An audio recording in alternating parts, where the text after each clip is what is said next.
Okay, this is a call to order of the Bridgeport Board of Education's second regular meeting for September 2022. Today's date is Tuesday, September 27th, 2022. If you all rise for the Pledge of Allegiance.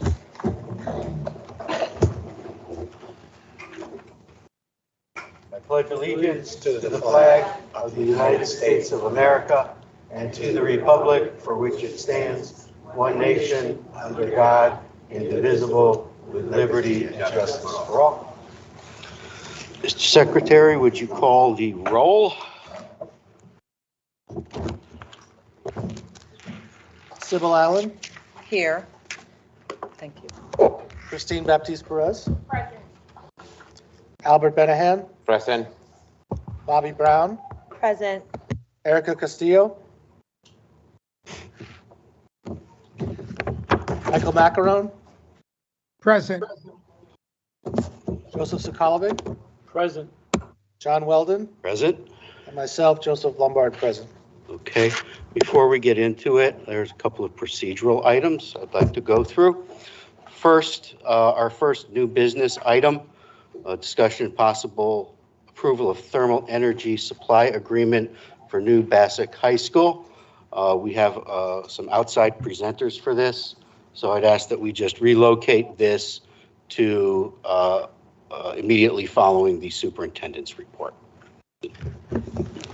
So I will make that motion. Is there a second? Second. All in favor? Aye. Any opposed? Wait. Should we have a roll Okay. call vote, John? Because to amend, You want to need do to a have roll a call? supermajority. I'll do it. Super majority, 2/3. Okay, Sybil Allen, Pass. Christine Baptiste Perez, Pass. Albert Benahan, Bobby Brown, Pass. Joseph Lombard, yes. Michael Macaron, Yes. Joseph Sokolovic, Yes. John Weldon, yes. Sybil Allen, Yes. Christine Baptiste Perez, No. Albert Benahan, Yes. Bobby Brown. Yes. That's it. So that's been relocated on the agenda. And as I understand, there is an item related to a field trip that needs to be added. So I'm going to seek a motion to add the matter related to discussion and possible approval of field trip for, is it Fairchild Wheeler? Yes. Going to Sleepy Hollow and Sleepy Hollow and the Mario Como Bridge. by the Mario Como Bridge to be presented immediately following the thermal energy supply agreement. So I'll make that motion. Is there a second? Second. We'll do another roll call. Sure. Sybil Allen, Yes. Christine Baptiste Perez, Being placed on. We'll do it immediately after this item I just said, Can we, the thermal loop. can we place that before the thermal loop so Mr. Lip can? Sure. You know, Oh, yeah. then immediately. that needs to be brought by a board member, and then it would have to then be followed by Robert's rules, another amendment to the way it's being called right now. Okay, so I'm going to make a motion to add. Wait, there's a motion on the floor already, and we're Right, so taking I'm going to vote. withdraw my motion. And I'll withdraw my second. We're done. And I'll So- make a motion like- to rescind the prior motion to place the thermal loop first on the agenda. I second. Okay, we can overcomplicate it, or we can just say we're going to put this prior to the thermal loop. yeah, that's better. But we're moving it So up. I'll make a motion to put the field trip prior to the thermal loop discussion. Second. Roll call. Okay. Sybil Allen, You want to press it? are you in favor of Yes. Christine Baptiste Perez, No. Albert Benahan, Yes. Bobby Brown, Yes. Michael Macaron, Yes. Joseph Sokolovic, Yes. John Weldon, Yes, Joe Lombard, yes. That's confusing. thus ends the procedural items. Next on the agenda is minutes. We have 3 meeting minutes to approve. First is August 29th, 2022, regular meeting. Is there a motion to approve? Moved by Ms. Allen. Is there a second? Second. Second by Mr. Benahan. Are there any edits? Yes, Mr. Chair. Go ahead. Has something that I said about how to work with the board members and working together, and it was not at that I say that I want to be sure and understand that as the board members, as me as a board member, I'm not going to school to tell the staff and the principal, assistant principal what to do, because that's not my job and that's not my protocol. So please, there had to be add that in the minute, please. Okay. Mr. McLeod, if you clarify that in the document. Thank you. Are there any other edits? All in favor? Aye. Any opposed? Abstentions? September 15th, 2022, special meeting. Is there a motion to approve? So move. Second. Moved by Mr. Benahan, second by Ms. Allen. Is there any discussion or edits? I have discussion and edits. Ms. Baptiste Perez, go ahead. So on the last page, after it says, Ms. Castillo says she was comfortable with not moving forward to expand the committee. I had made a motion to adjourn, which was seconded, and then all the board members, from my recollection, had voted in favor of it. Mhm. And so it needs to say Ms. Baptiste Perez made a motion to adjourn, which was second. I don't recall by who, and I couldn't tell from the video. And the majority of members said aye. And then preceding that, it should say Mr. Weldon said unless everyone objects.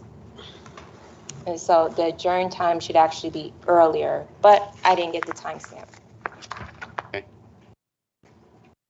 All right. And so also just make sure adjourn is followed by, it was the majority of members said aye and voted in favor of it. Mr. McLeod, if you make the correction. All in favor? Aye. Aye. Any opposed? Any abstentions? Lastly, September 21, 2022, special meeting. Is there a motion to approve? So move. Moved by Mr. Benahan, Second. second by Ms. Allen. Is there any discussion or any edits? All in favor? Aye. Aye. Any opposed? Any opposed? Any abstentions? Okay. Student representative reports we have here this evening. From BMA, we have Julia Estrella. From Fairchild Wheeler Arrow, we have Lindsay Mohammed. From Fairchild Wheeler Bio, we have Isabella Ferrero. And from Fairchild Wheeler IT, we have Michael Hemmings. So these are our student reps here. I only see 3 of you. Some might be a Okay. Oh, virtual. Yeah, I see. All right. So you don't have to if you're not really prepared. But if you'd like to tell us a little bit about yourself, and if there's anything that you'd like to report from your respective school, I'll go down the list here. Ms. Estrella? Good afternoon. Can everyone hear me? Did you press for a green button? Yeah, I Green pressed light? it. Okay. Oh, it's on red, I think. It's not on. Press the button. Press it one more time. There you There you Okay, go. can you guys hear me now? Let go.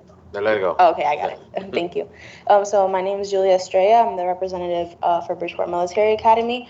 I am one of the leaders of my school, the president of the student council, a leader of the academic team, and representing my school here. And thank you for having me.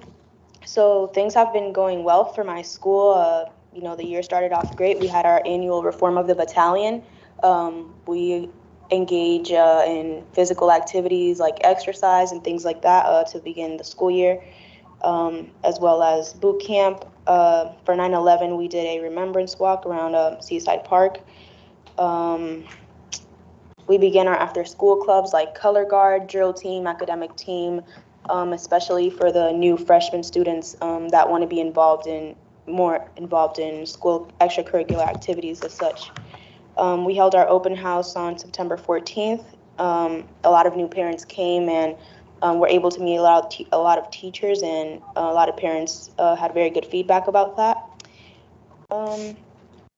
And we began our leadership training program for our school, which is we went to compete with other schools as well as participate in leadership training in general for seniors and juniors to have that leadership training to prepare them for their future. And one of the only concerns that we had for my school was transportation for students. Many cadets live less than 2 minutes away from school, and they're concerned about days getting lighter and later in the morning, darker, faster in the afternoon in regards to walking to school. BMA is doing the best they can to accommodate these cadets. And that will be all for me. Thank you. Okay, thank you. Does anyone have any questions for Ms. Estrella? I do. Ms. Baptiste-Perez? The student concerns about, I'm going to phrase it as commuting to school with daylight and it getting dark.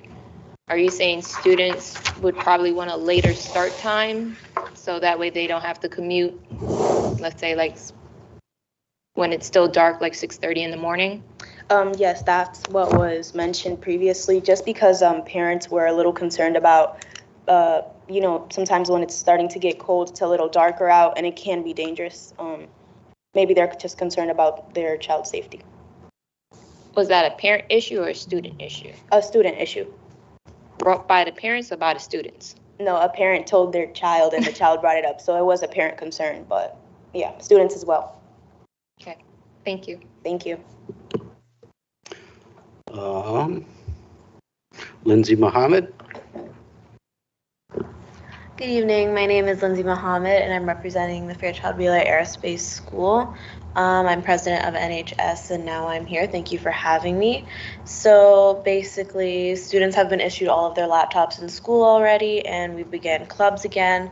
We also had our back to school night on September 14th. So with Hispanic Heritage Month happening, we've been promoting 2 Hispanic Heritage essay contests that are happening. And on October 7th, we will have all-day periods with Hispanic Heritage, Spanish Heritage, and Latin American Day, in which classes and activities will be held to celebrate Hispanic Heritage. Long range, we have not currently decided on a date yet, but it will be happening soon, our NHS induction ceremony. And all of our seniors will be taking their SAT on October 27th, and juniors will be taking their PSATs on October 25th. On November 2nd, 50 Aero students will be taking a field trip to the Aerospace Alley's 2022 Future Workforce Opportunities Fair, which will be held at the Connecticut Convention Center. And just to add in there, scores have been up in the aerospace school for English language arts by 3.9, math up by 3.1, and science up by 2.4. And that is all that I have for today. Thank you. Okay. Does anyone have any questions for Ms. Mohammed? Okay, thank you. And welcome to your first meeting. I was remiss, Bassick High School is represented online. We have Ms. Eunicia Marcial. Ms. Marcial, do you have anything to report? Yes. Hello. My name is Eunicia Marseille. I am president of the NHS. I am a senior and I am one of the 2 representatives for Bassick High School. We've had a successful opening at Bassick High School. We've had several after-school activities and clubs and are encouraging the development of others. Bassick was happy and proud to receive recognition for the FAFSA Challenge and for receiving the Governor's Award. The automotive class led by Mr. Bloom continues to make progress on the building of the aircraft Tango Flight and is expected to take off in 3 months. Seniors are now working on their college application and preparing for the upcoming SAT, and they're also preparing for their capstone project. That will be all. Thank you. Okay. Does anyone have any questions? Okay, thank you. And again, welcome. Fairchild Wheeler Bio, we have Isabella Ferrero. Good evening. My name is Isabella Ferrero, and I'm proud to be here representing Fairchild Wheeler Campus Biotechnology High School. Since the start of the school year, we hosted our back to school night where parents and teachers, parents and their child were able to meet their new teachers and get a new perspective on the new Fairchild Wheeler community. Additionally, at Fairchild Wheeler, we have more than 30 clubs to join where students can meet new peers of similar interests and share their unique ideas.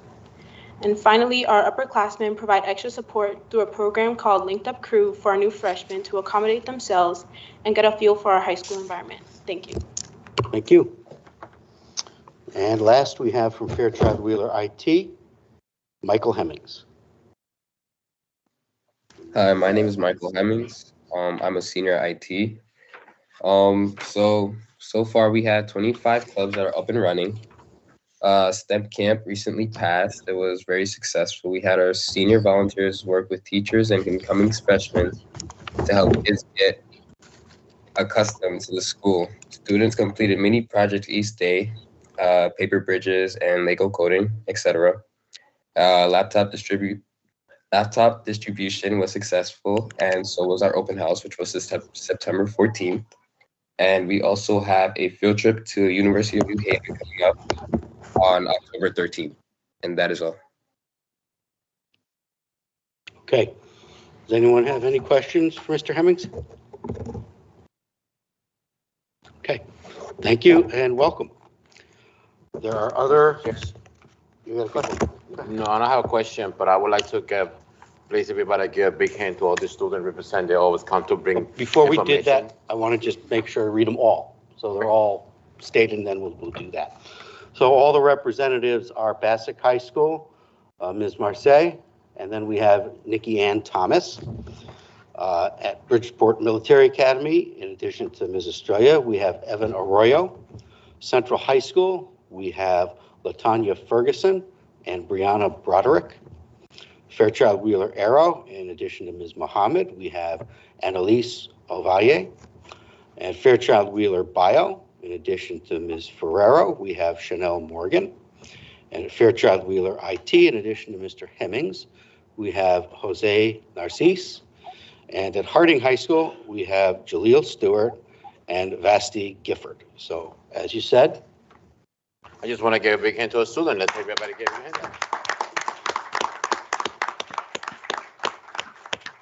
Thank you very much, guys. Thank you, Mr. Chair. all right. Mr. Chair, Yes, ma'am. are we going to implement the same rules as in the last school year where if students wanted to participate in our conversations or discussions, they part can of do it. so?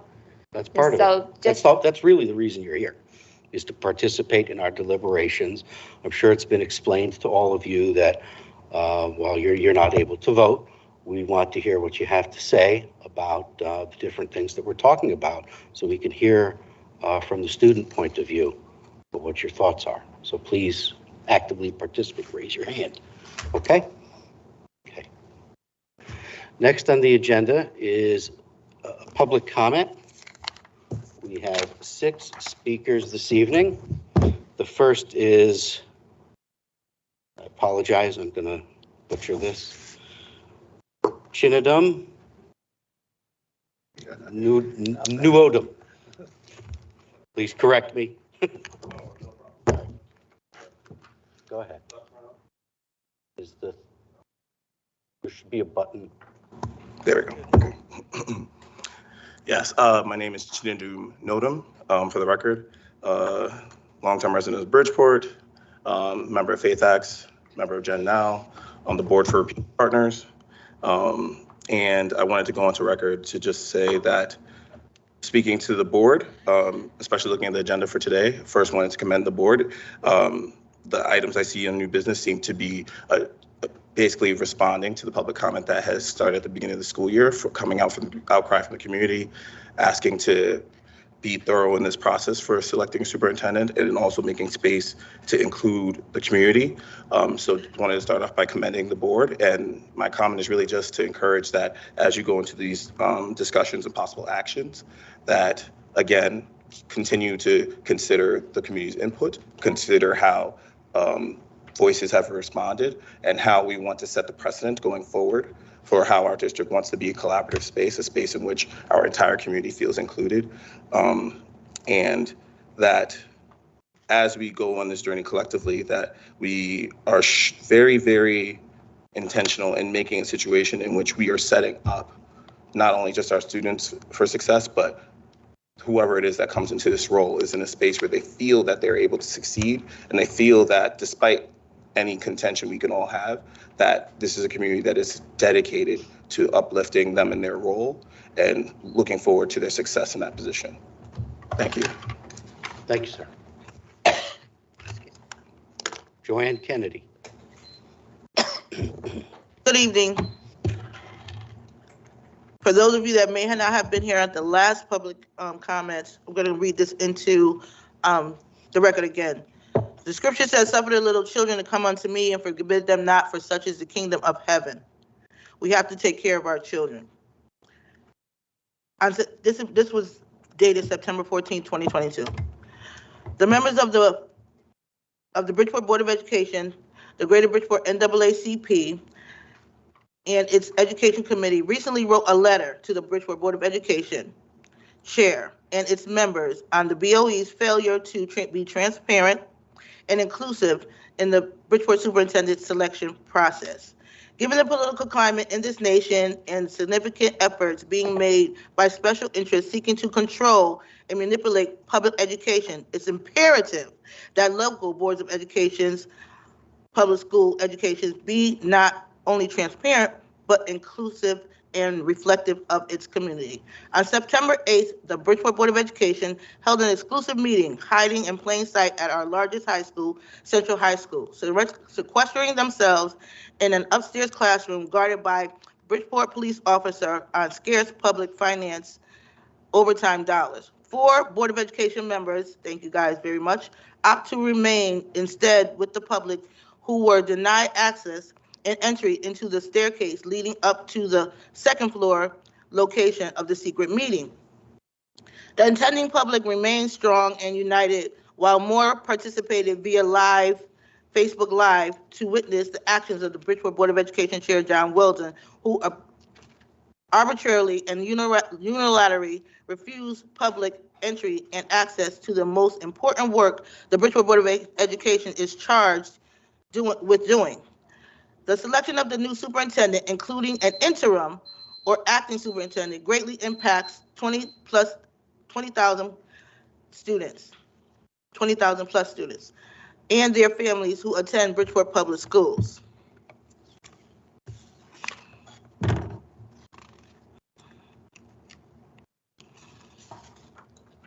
Monday, September 12th, the Bridgeport Board of Education had to cancel a regularly scheduled Board of Education meeting due to Chairperson John Weldon's failure to publicly post the agenda.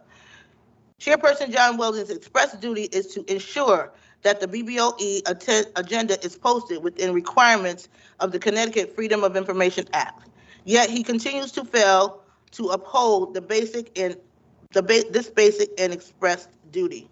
Chairperson Weldon is one of 2 white males elected as Republicans on the Bridgeport Board of Education amongst a majority of Democrats and working family parties elected to the BBOE members, and in a public school district where most of the children, parents, and stakeholders are Black and brown, and represented by the Democratic and the Working Families Party.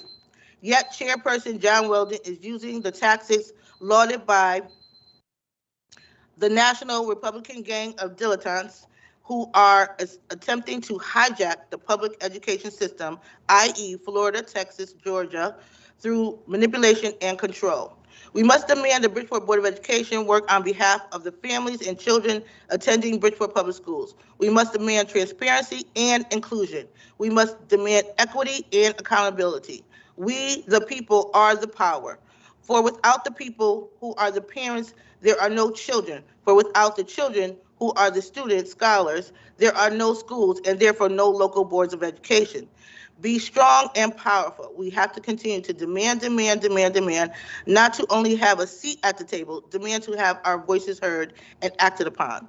Together, we can put an end to this madness, empower the undersigned Bridgeport Working Family Party Town Committee, Connecticut Working Family Party, the Greater Bridgeport NAACP, the Greater Bridgeport NAACP Education Committee, Al Aziz Islamic Center, Advocacy for Gap Elimination and Equity in Education, Earnings, and Environment, LLC, Julie Mar Ortiz, Connecticut 23rd State Senate District, Make the Road Action Connecticut, Greater Bridgeport Ed Gomes Black Democratic Club, Dasha Speld, 132nd Democratic Town Committee member, and Bridgeport Generation Now votes. Thank you. Tracy Garcia.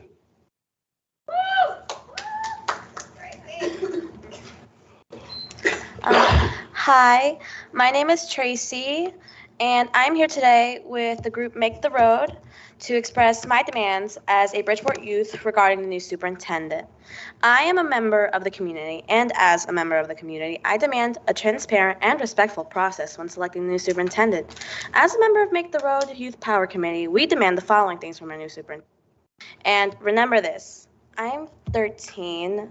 I didn't think I'd be doing stuff like this. I didn't think I'd have to speak up about stuff like this, but here I am doing it. So, 1, a superintendent that truly understands Bridgeport youth and what they go through. A superintendent that prioritizes a budget that allocates funds for the best interest of the students.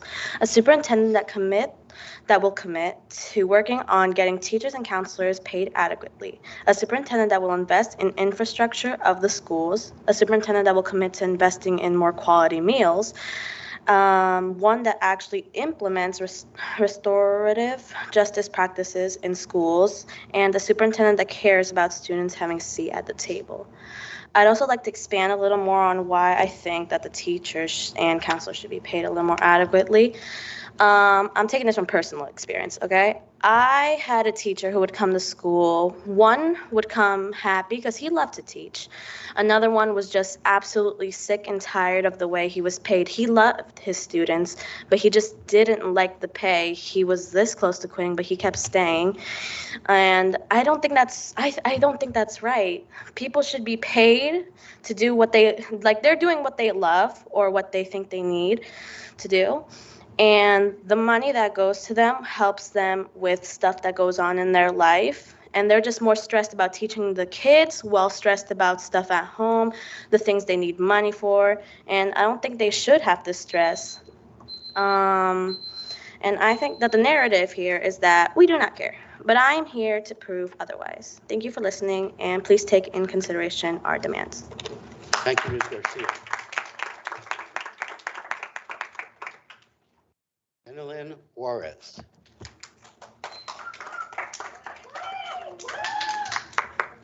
Hello, members of the board. I am Angeline, and I'm here today with Make the Road Connecticut to express my demands as Bridgeport youth regarding the new superintendent.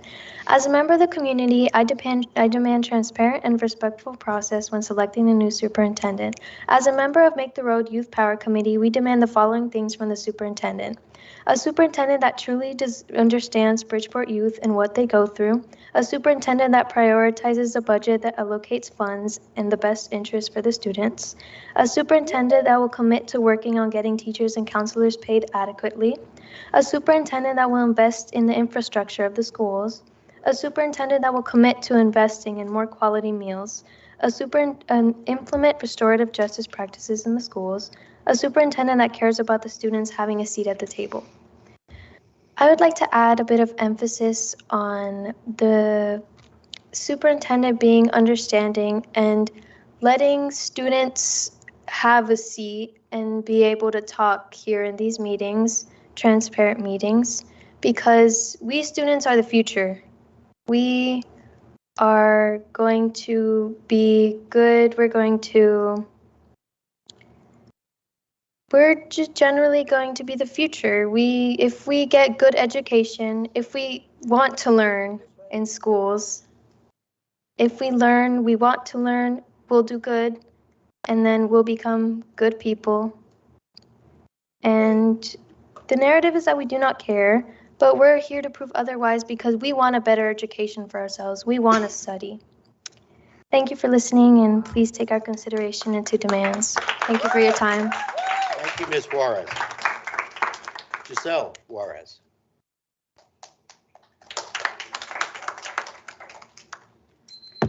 Hello, members of the board. My name is Giselle, and I'm here today with my team, Make the Road, to express our demands as a Bridgeport youth regarding the new superintendent. As a member of the community, I demand a transparent and respectful process when selecting the new superintendent. As a member of Make the Road Youth Power Committee, we demand the following things from the new superintendent. This is what the students of Bridgeport demand. A superintendent that truly understands Bridgeport youth and what they all go through. A superintendent that prioritizes a budget that allocates funds for the best interests of the students. A superintendent that will commit to working on getting teachers and counselors paid adequately. A superintendent that will commit to investing in more quality meals. And lastly, a superintendent that cares about students having a seat at the table. I would like to emphasize the topic about Bridgeport's upcoming new superintendent. So we, the students of Bridgeport, demand someone who is from Bridgeport so they can clearly see our needs from our eyes of being here. It is important because students are not getting exactly what they need these days. So thank you. Thank you. Yanelier Rosario.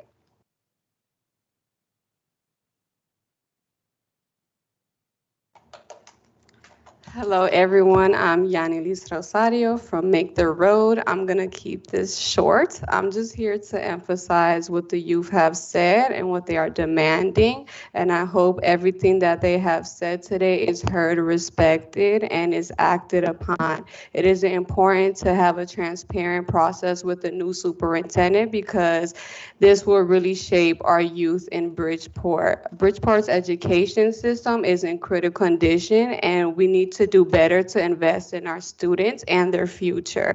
As some of them were saying, they are the future doctors, future everything. So we need to ensure that their education is invested in. So when you are older, someone can take care of you. Thank you and have a good day. Thank you. That concludes public comment.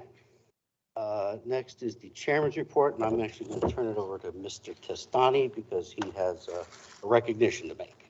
Thank you, Mr. Weldon. I'm going to read from a letter written by Dr. Charmaine Worthy, principal at the Jetty Tisdale Elementary School. Michael Paolucci is an overcomer, a problem solver, an innovator, and a dynamic member of Tisdale's school arts team. His enthusiasm, love, and passion for teaching and his students have hardly a rival on our staff, and we have an incredible faculty. Mr. Paolucci does not work or serve for awards or accolades, but simply to inspire and impact all those he comes in contact with each day.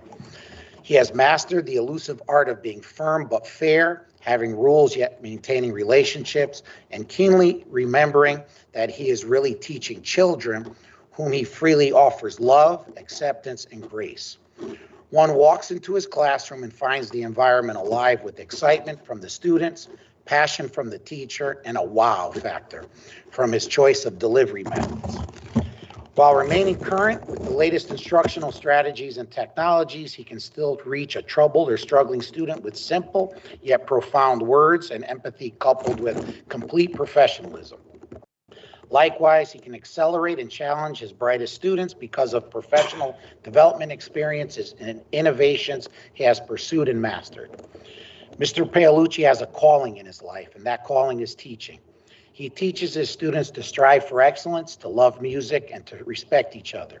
He teaches all of us to give our best for our students, to wear a smile, to have faith, and to remember that storms of life can often produce beautiful rainbows and new growth. Michael's commitment to his elementary students and to his school community in Bridgeport shows his stellar leadership as the arts leadership team leader and implementation coordinator. His high energy and enthusiasm ensure that children receive quality programming and exceed their own expectations. He is a key member of the arts teaching and learning team at his school. Whether working with students or planning with peers, Michael provides students with meaningful learning experiences. Students are constantly and consistently challenged to think of themselves as capable, competent, independent, and lifelong learners. He is an inspiring educator who embraces the dynamic demands of of roles as teacher and learning leader to improve student learning and professional development opportunities. His demonstrated understanding of the learning process has helped create a true learning community at his school and planted the seeds of similar successes at many other schools in the district.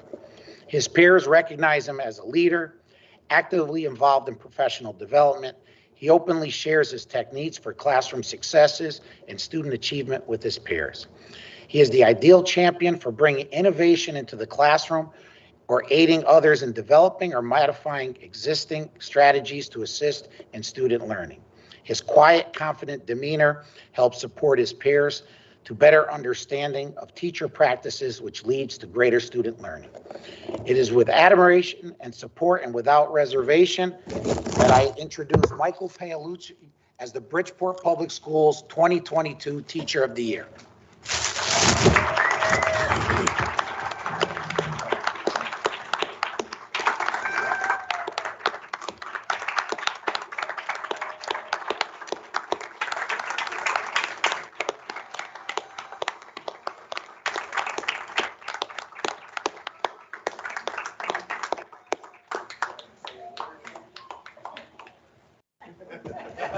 Put him on the spot. There's always a catch.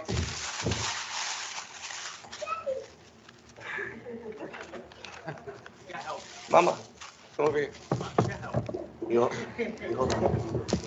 I just wanted to thank everybody involved in the process, the selection process. It truly is an incredible honor to be recognized in this capacity. Yeah, I just hope that this brings, more awareness to the importance and urgency of culturally responsive teaching and anti-racist instruction. So thank you very much for the recognition. Thank you.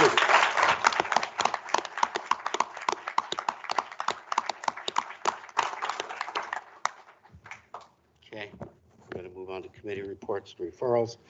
The Superintendent Search Committee has not met since the last meeting. Ad hoc district-wide branding initiative, Ms. Brown. Thank you, Mr. Chair. Our committee met a couple weeks ago. Very successful meeting. We are moving forward with our logo process. We look forward to being able to present and also offer opportunities for feedback from teachers, students, and board members. Our next meeting will none other than be October 12th at 6:30 Central High School Library. Thank you. Okay, any referrals? Okay, Contracts Committee has not met since the last board meeting. Are there any referrals for the Contracts Committee? Okay. Educational Diversity, Equity, and Inclusion, Ms. Castillo is not here, though she's indicated she's going to be here at some point, so we can maybe circle back around if she's able to attend. Facilities Committee, are there any referrals for facilities? Finance Committee, are there any referrals for finance or report? I don't think you've. Finance Committee is scheduled to meet this Thursday. Okay. The agenda is not posted yet, will be posted in compliance with FOIA 24 hours in advance of Thursday's meeting. So by Wednesday, 6:30 p.m., it should, for the latest, be available for everyone. Any referrals? I would call your attention for finance that we are completing the first quarter of the fiscal year, and we do need to adopt a budget for the fiscal year. So I would encourage you to reach out to Ms. Siegel to try to coordinate starting that process. Governance has not met. Is there any referrals for governance? Health and Safety Committee, well, I have people who have expressed their interest. The committee needs to be populated. But in the interim, does anyone have any referrals for health and safety?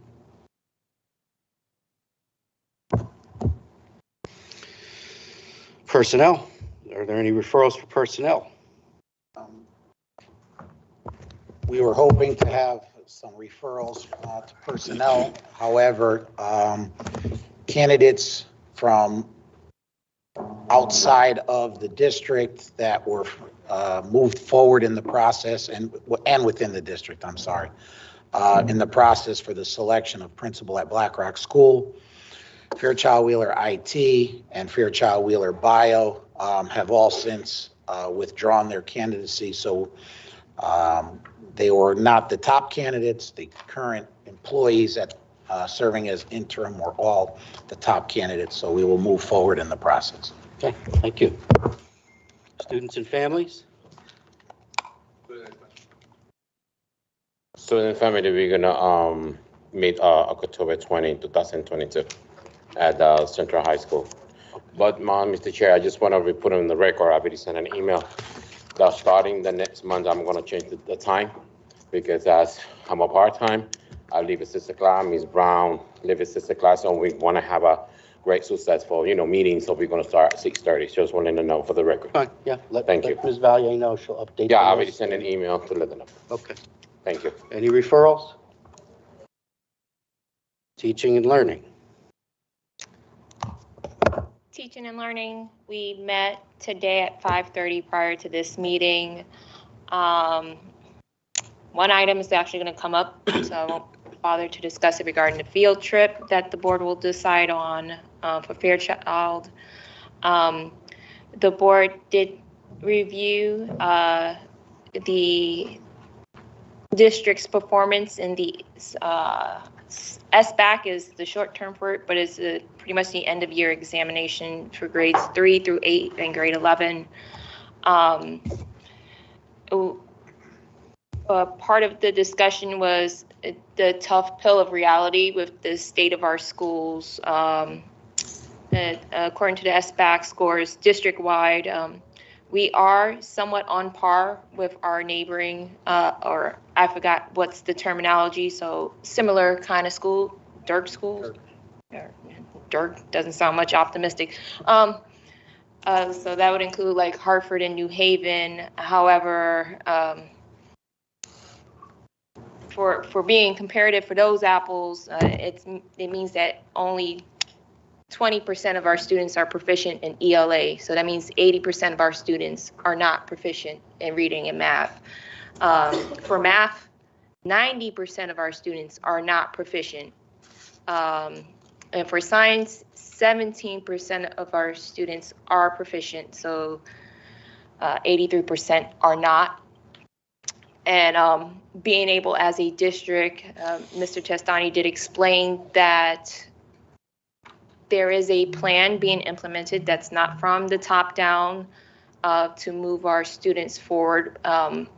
There was some discussion whether we're putting stress on students with COVID learning loss and stressing our students with the idea of catching up. I was of the position of 80% of y'all ain't passing, so we have to put that pressure for our students to be successful, whether they leave and go to another school district. I think that's part of student achievement. But we're going to analyze the data even more because I did request it last minute and digest it so the board can really, and especially teaching and learning, can really figure out how we're going to take action for student achievement and bring that up and change those numbers. I asked that we start comparing ourselves to our neighbors of Fairfield County and see how we're performing to them, just so we can have an understanding. But those are all active discussions that will be continued. And so I do appreciate Mr. Testani and the staff for getting that in so we can have that today. And our next meeting will be sometime next month. Okay. Any referrals or questions? Okay. Superintendent's report. Yes, thank you. As we discussed about a week and a half ago at the next board meeting tonight, there was some mention about recruitment, retention, and teachers. So we did provide, and we will go over a PowerPoint presentation led by our Human Resources Department, but we have representatives from all the departments throughout the district that are facing challenges. But I think it's important not only to discuss that the number of vacancies, but the strategies that have been implemented to try to recruit and retain teachers here in Bridgeport. There's no shortage of effort by all these individuals here tonight representing departments that span across the district. As everyone is well aware, there is a teacher shortage nationwide. There is a teacher shortage in the state of Connecticut, and there's a larger, more growing crisis in urban education across this nation. To the point that some of our young people spoke about today, one of the challenges is the inability to compensate at a competitive rate to our neighboring districts in Fairfield County. That is something that we have tried to work collectively with the Bridgeport Education Association in conjunction with the Connecticut Education Association, the largest teachers union in the state, in the last session to try to address the strains that are being put on the districts that are most needy across the state, which are the alliance districts. There are 36 districts now identified as alliance districts. It is not an exclusive club that school districts strive to be part of, but unfortunately, we are in that predicament. And one of the major challenges, whether it's in Bridgeport, Hartford, New Haven, or Derby, Ansonia, is the recruitment and retention of high-quality instructors. So we'll have Ms. Denise Altro-Dixon, our Director of Human Resources, Executive Director of Human Resources, kick us off to go over some of our recruitment and retention framework, some of our foundational beliefs, and some of the brief statistics through the Human Resources Department. And then we'll get into some of the more detailed efforts that are being done by the department heads. I think this is an important presentation, and I ask that you all find a seat where you can. Yeah, let's all take a seat. So those of us who can't see, let's take a seat.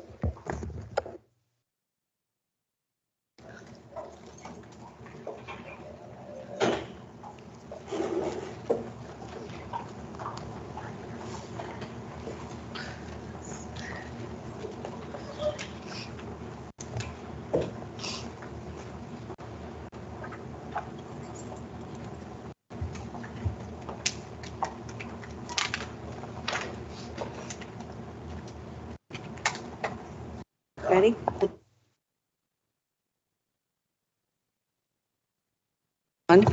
Here it is. It's on there. Okay, thank you. For those of you who do not know me, my name's Denise Altro-Dixon. I'm the Executive Director of Human Resources. So good evening, everyone. As the superintendent indicated, at this time, the shortage for teachers is felt nationwide at this point. This is not just Bridgeport that has the high shortage of teachers.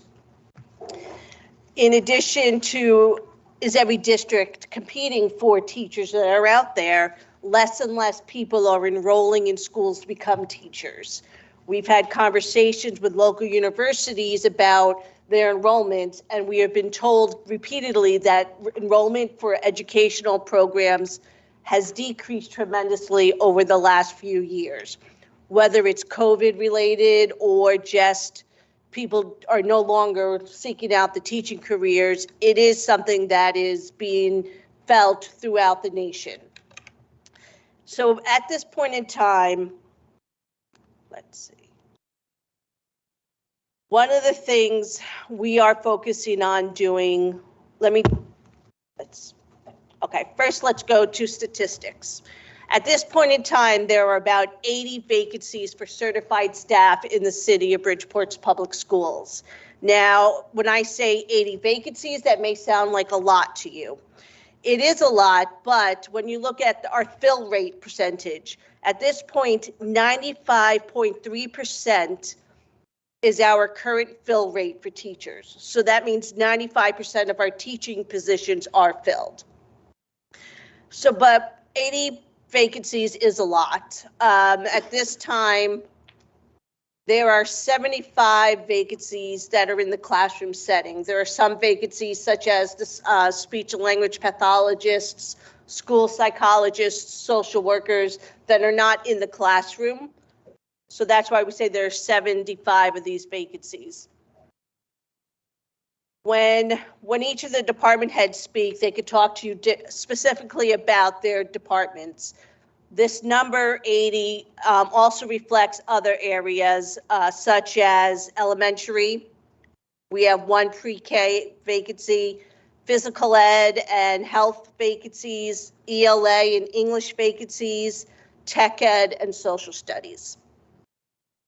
We also have for the 2022 to 2023 school year, we have hired 27 new paras, and we have about an 84% fill rate for paraprofessionals in the school. We are continuously, I'm going to go back, we are continuously reaching out and recruiting. We have numerous partnerships with local universities to not only take on student teachers when they are working in our school districts, we try to snatch them up and hire them permanently as much as we can. We also started other partnerships with schools. We are focusing on our current staff. We have many paraprofessionals who have desires to become teachers. So we have created a Paraprofessional Fellowship, as we're calling it, with a local university where while they're working to become paraprofessionals, they will be paraprofessionals in our school. They will then become teachers in our school. We are offsetting tuition for part of this program, and in return, they are committed to work with us as teachers in Bridgeport for, I believe it's 3 years. We have other fellowships and partnerships, residencies with schools, which allow us to take the residencies who work with us for a year and keep them for 3 to 5 years in our schools. We have focused on increasing our recruitment or our advertisements. We have used social media. Parent Square is a great thing that we use to blast out announcements. We are on CT Reap. Our biggest thing is the AppleTrack, which we use to do our recruitment and our job postings. We use social media, in LinkedIn. I know we used our Instagram account. So we are out there trying to recruit everyone. We have also brought back in-person job fairs in addition to virtual job fairs. We have signed up with a company called Brazen, which allows us to do virtual job fairs. In fact, we have one coming up beginning of October, which will be a virtual job fair. I do want to say that for the 2022-2023 school year, just in the course of the summer, we brought on nearly 200 new employees, and that's both certified and non-certified. I know when we talk about diversity, I will let you know that of the certified staff, about 30% of the newly hired certified staff for just this summer alone was of a minority descent. For non-certified, such as facilities, clericals, paraprofessionals, cafeteria staff, we hired about 64% of those employees are of minority descent. At this point, I'm going to turn it over to unless anyone has any questions for HR, I will turn it over to the different departments. Minorities. So minorities are when you fill out your job applications and the questionnaires you fill out, the minorities are African American, Hispanic, Asian, 2 or more race, and then it's listed as Black, non-Hispanic. And then we also have an unknown. Okay, thank you, Ms. Altro-Dixon. Next slide, Bilingual World Languages, Ms. Anna Sousa Martins, Director of Department, will speak to some of the challenges and the growing needs that the district faces each and every day as more and more students enroll in the public schools, requiring additional support from our staff.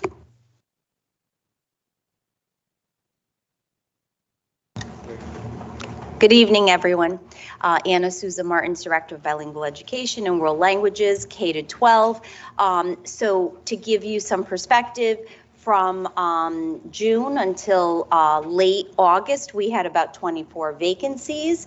Again, my department hires Spanish-speaking and Portuguese-speaking staff. And that is based on the Connecticut State Department of Education and the language program mandates. So they identify if a school has 20 or more students of the same language, and then they mandate that you provide a program with a teacher who speaks that language. So currently, we had 24 vacancies. As of today, we have 2 vacancies. We are down from 3 to 2. We do have teachers, there are about 13 teachers who hold a durational shortage area permit, which means that they're certified in an area. However, they speak the language and they have some credits where they could be granted this shortage area permit to teach in bilingual or ESL or world languages department. We do have 11 long-term substitutes, and many of those substitutes are either teachers from other countries, Central America, South America, who are working toward their Connecticut certification, and so they fall under the long-term subs. We also have candidates who are long-term subs who have degrees, maybe not in education, but have degrees, and they are working toward, they have enough education credits and they're working toward their education certification. So the supports that we have developed in the department is to provide instructional support to all of the staff, but particularly to our long-term subs and our durational shortage area permit teachers, because they have the least amount of experience teaching. So we want to provide them with instructional support. We have provided them with one-to-one classroom support, professional development opportunities. I provide newsletters. We have a Teams page with resources and websites that they can access, as well as providing them with classroom observations and feedback for improvement. Some of the recruitment strategies is a partnership, or are partnerships that I've established with the local universities, and I'm proud to say that we have 7 teachers that are enrolled in ArcTel or at Southern with Bridgeport financial assistance to pursue either bilingual education or ESL. And so this coming school year, they'll be certified. So that'll open up the pool of candidates. We also have been recruiting through AppleTrack, word of mouth, referrals, reaching out to teachers in other states to see if there's reciprocity so that we can provide them with certification here. Staff referrals, I'm constantly tapping into my staff, asking, do you have any friends, any family that are interested in teaching and who are bilingual?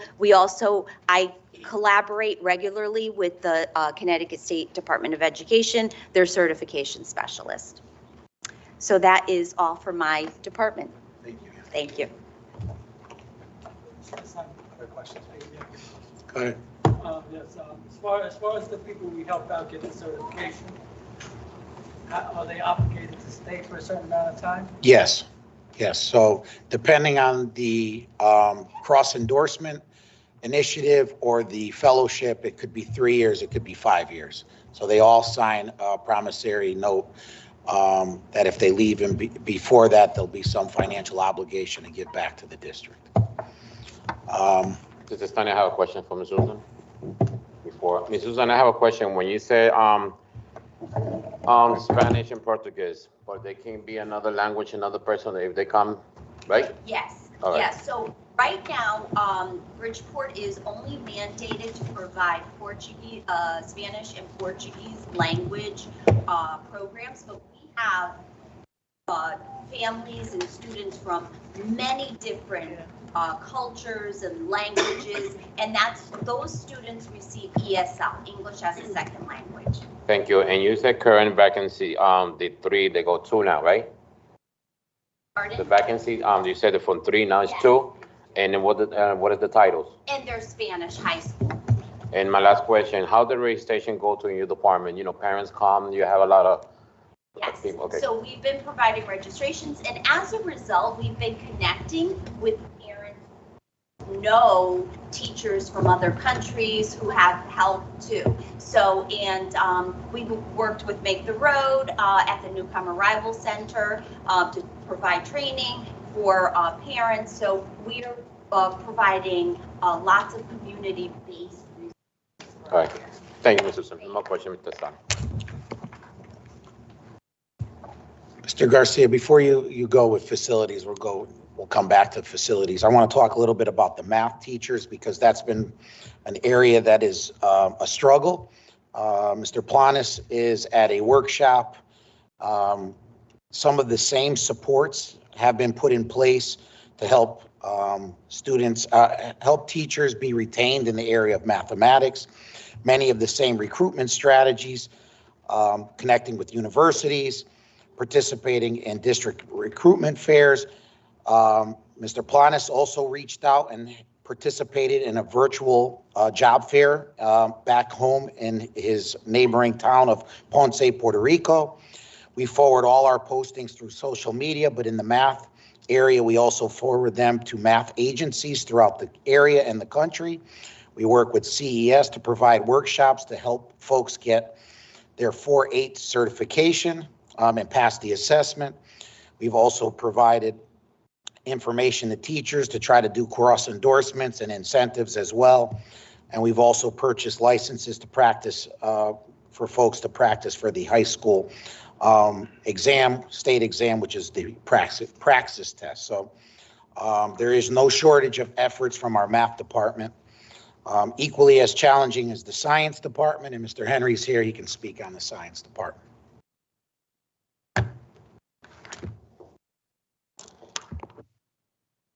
Hello, everyone.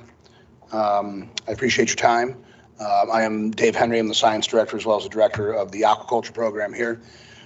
We've had struggles finding people to fill these spots. When I started in this business 19 years ago, I was hired under a durational shortage area permit, which was referenced earlier, DSAP as we call it. And for, I believe, all 19 years, science has been an area of shortage. It's even more felt this year.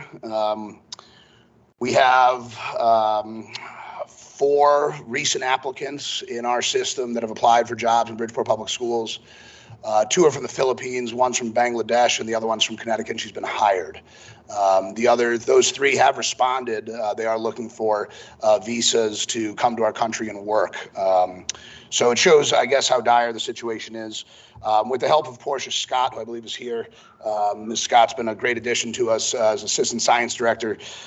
She's been wonderful in getting out into our schools to help some of the long-term subs that have taken on the responsibility of teaching science to our students. We also have teacher leaders, thanks to Mr. Testani in the district for putting those in place. Those are also crucial in helping fill these gaps. So I do welcome any and all applicants, either here in the crowd or on the internet. Any science teachers out of work, please reach out directly to me or to Bridgeport Public Schools. We want to do the best by all of our kids here, certainly, and are doing all we can every day. So thank you. I have a question. Mr. Henry? Yes. I feel like everybody's rushing, you know, we can ask questions.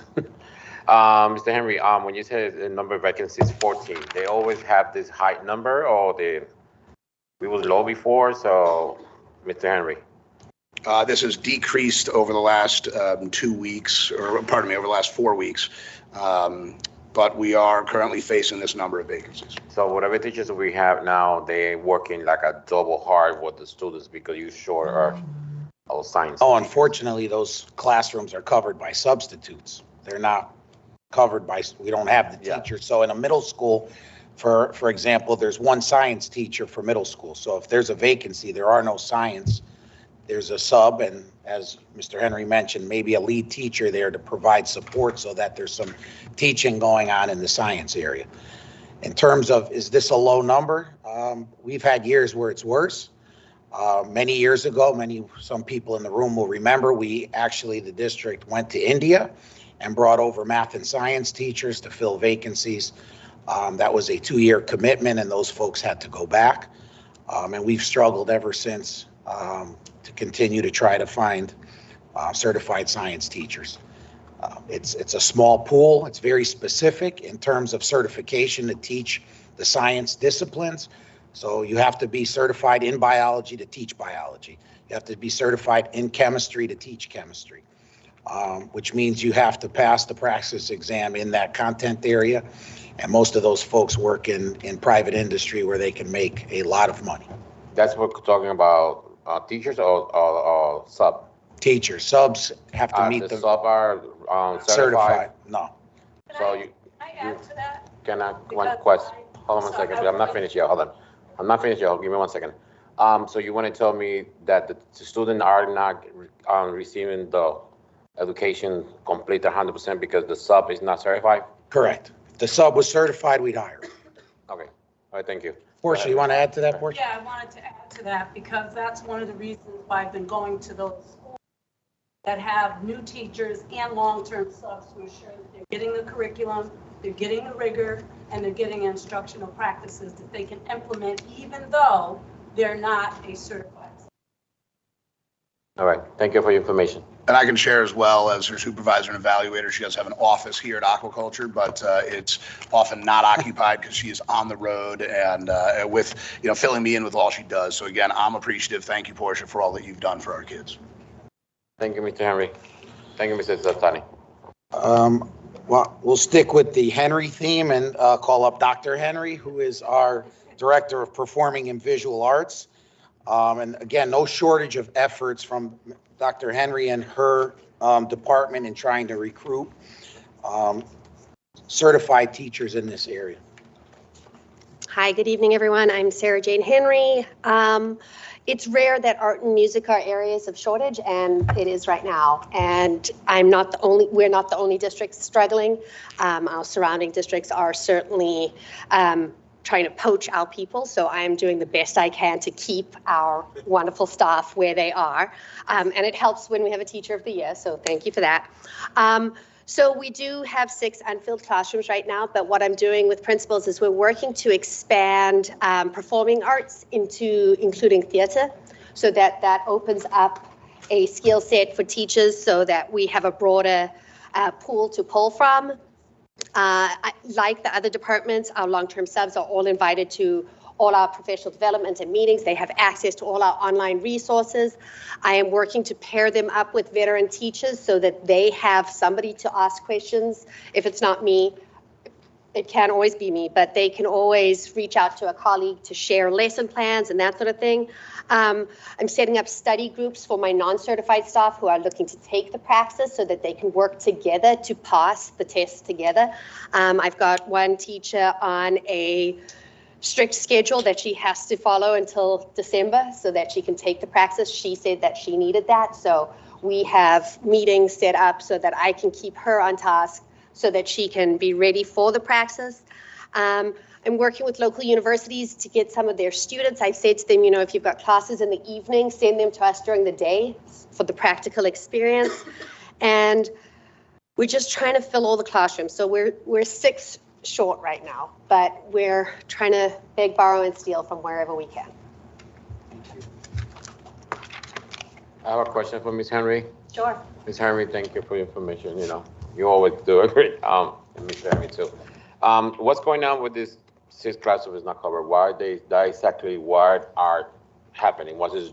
There is literally no one. So anyone who's applied in AppleTrack, we have hired. We've interviewed and hired. We've had interviews day of, as soon as the application comes in. Mrs. Pivarato has been very helpful with that. So we've interviewed people. One of the 6 vacancies is a 1-day-a-week art position at BLC, so it's not even a full-time position. So that is up there. 2 are high school classrooms. So what they did is they just collapsed the section and didn't offer it this semester. I'm hopeful that we'll get some December graduates and then be able to run the section in the spring. And then we've got 2 classrooms over at Marin. And as I said, we've tried to expand it to include theater or performing arts so that we have a larger pool of candidates available. So how many elementary is that cover? So at the moment, it's 5 full-time positions and a 1-day-a-week position, but the 2 high school classrooms have been closed. Okay. So, and then we have a middle school position at Cariel. All right, thank you, Ms. Henry. You're welcome. Besides classroom, we do have a number of support staff that, and one of those areas is school nurses. I'm going to call up Liza early to discuss what you can imagine is a very difficult time to recruit nurses. People are paying a premium for healthcare officials due to the COVID pandemic, which makes the salary schedule here very, very less competitive and not very attractive to most folks. Floor is yours, Dean. Good evening. I'm Liza Early, Supervisor for School Health and Nursing Services in the district. We currently have 6 vacancies that are being covered by agency staff. Things that we are doing in order to recruit is we're working with the agencies to see if they can find, they're struggling as well to find registered nurses. There's a shortage nationwide. And in Connecticut specifically, half of the nursing population is age 50 or over, which means they're heading towards retirement and less likely to take on a new position. But we are working with HR, posting on AppleTrack, Indeed, and some of the nursing publications. They've taken ads specifically in those publications geared to school nurses, those who are interested in school nursing. We've worked with some of the colleges. We take student nurses in their 3rd and 4th year to expose them to school nursing in order to hope that they're interested enough to apply after graduation. We also have our nurses recruiting with some of their colleagues in other areas that they work in and friends, word of mouth, and hoping that that assists us in hiring more nurses. And that's all I have. I have a question for you. Yes. Good to see you again. Thank you for everything you do. I know we got clinics. Some schools we got clinic. School-based health centers, yes. Yes. This clinic, they are allowed to do physical for the students for Bridgeport School? So Optimus and Southwest Community Health Center operate clinics in our schools. If parents sign their students up, they can perform physicals, routine visits, sick visits, immunizations for students in those schools. You know, all the nurses we have in our school, they already have the update, the physical and everything, and update, you know, for the students.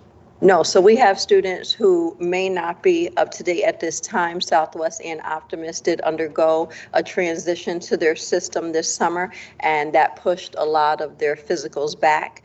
But we have been working with them and making sure that students provide us with some information and an appointment date to make sure they're in compliance. And how's the update for the COVID, the clinic, the COVID, the vaccination and all the stuff like that? Okay, so the City of Bridgeport Health Department is still offering vaccination clinics. They're utilizing Griffin Hospital. They're in our schools every week. They've been rotating through different schools, showing up at around 2:30, 3 o'clock so they can immunize staff, parents, students, the general public.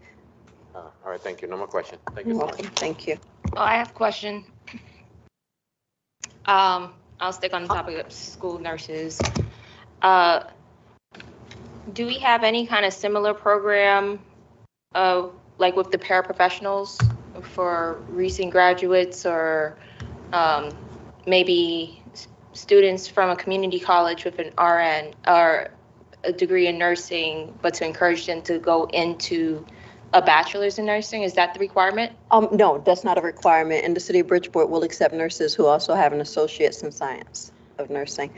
What we don't currently hire are licensed practical nurses, which are what the agencies have been providing me with. So we're working with the Labor Relations Department and the Nurses Union to perhaps amend the contract so that we could hire licensed practical nurses.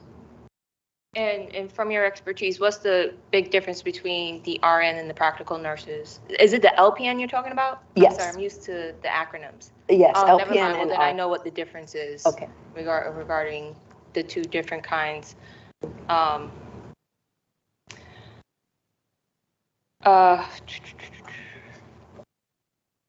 Are we trying to get into any kind of short-term contracts with nurses similar to what we're doing with paraprofessionals, that once they get are qualified to be nurses, where we ask for a 2-year contract or anything like that? So their contract is held by the City of Bridgeport Labor Relations Department, so that would have to go through the city. Is the city doing anything like that? We're in talks with the nurses union in order to expand the hiring process to not just RNs, but LPNs. And are the 6 vacancies that's covered by staff agency at particular schools, or are they kind of like floating Yes, around? there's only 1 school nurse per building, and so they're dispersed throughout the city: Reed, Cesar Battaglia, Columbus, Wilbur Cross, Curiel, and the last one has left my mind right now. But yeah, so throughout the city. Thank you. Thank you. Before you go, I forgot to ask you, I know the time is running me this time. I'll say you the time. But before we go, what school will have clinic? So we have Central Harding Bassett. I could provide you a list if that would be easier. I could email you a list. Central Harding and Bassett have clinics. Barnum Waltersville, we have a clinic at Cesar Battaglia. There's not a full clinic, but at Clater we have a mental health services through Southwest provided there. We also have clinics at Reed School, Columbus. But they are access to do physical, that's my question. Yes. If the student go, let's say, go to Barnum School and they want to go to Central to do the physical, they can go? No. Or they have to be in that school? Correct. The requirement, they're under the regulations of the Department of Public Health, and so they can only service those who will be attending their school. Okay. All right, thank you. No more questions. We also have to cover the parochial schools, correct, Ms. Early? We also cover the parochial schools? Yes, we do. We're required to provide same services to the parochial and private schools if they have 50% of Bridgeport population. Yes. The next 2 folks I'm going to ask to come up are magicians, truly. First, our Director of School Psychology, Fran Aponte, can talk a little bit about what are the causes of the issues and also some of the things that she's been able to do, which is truly magical.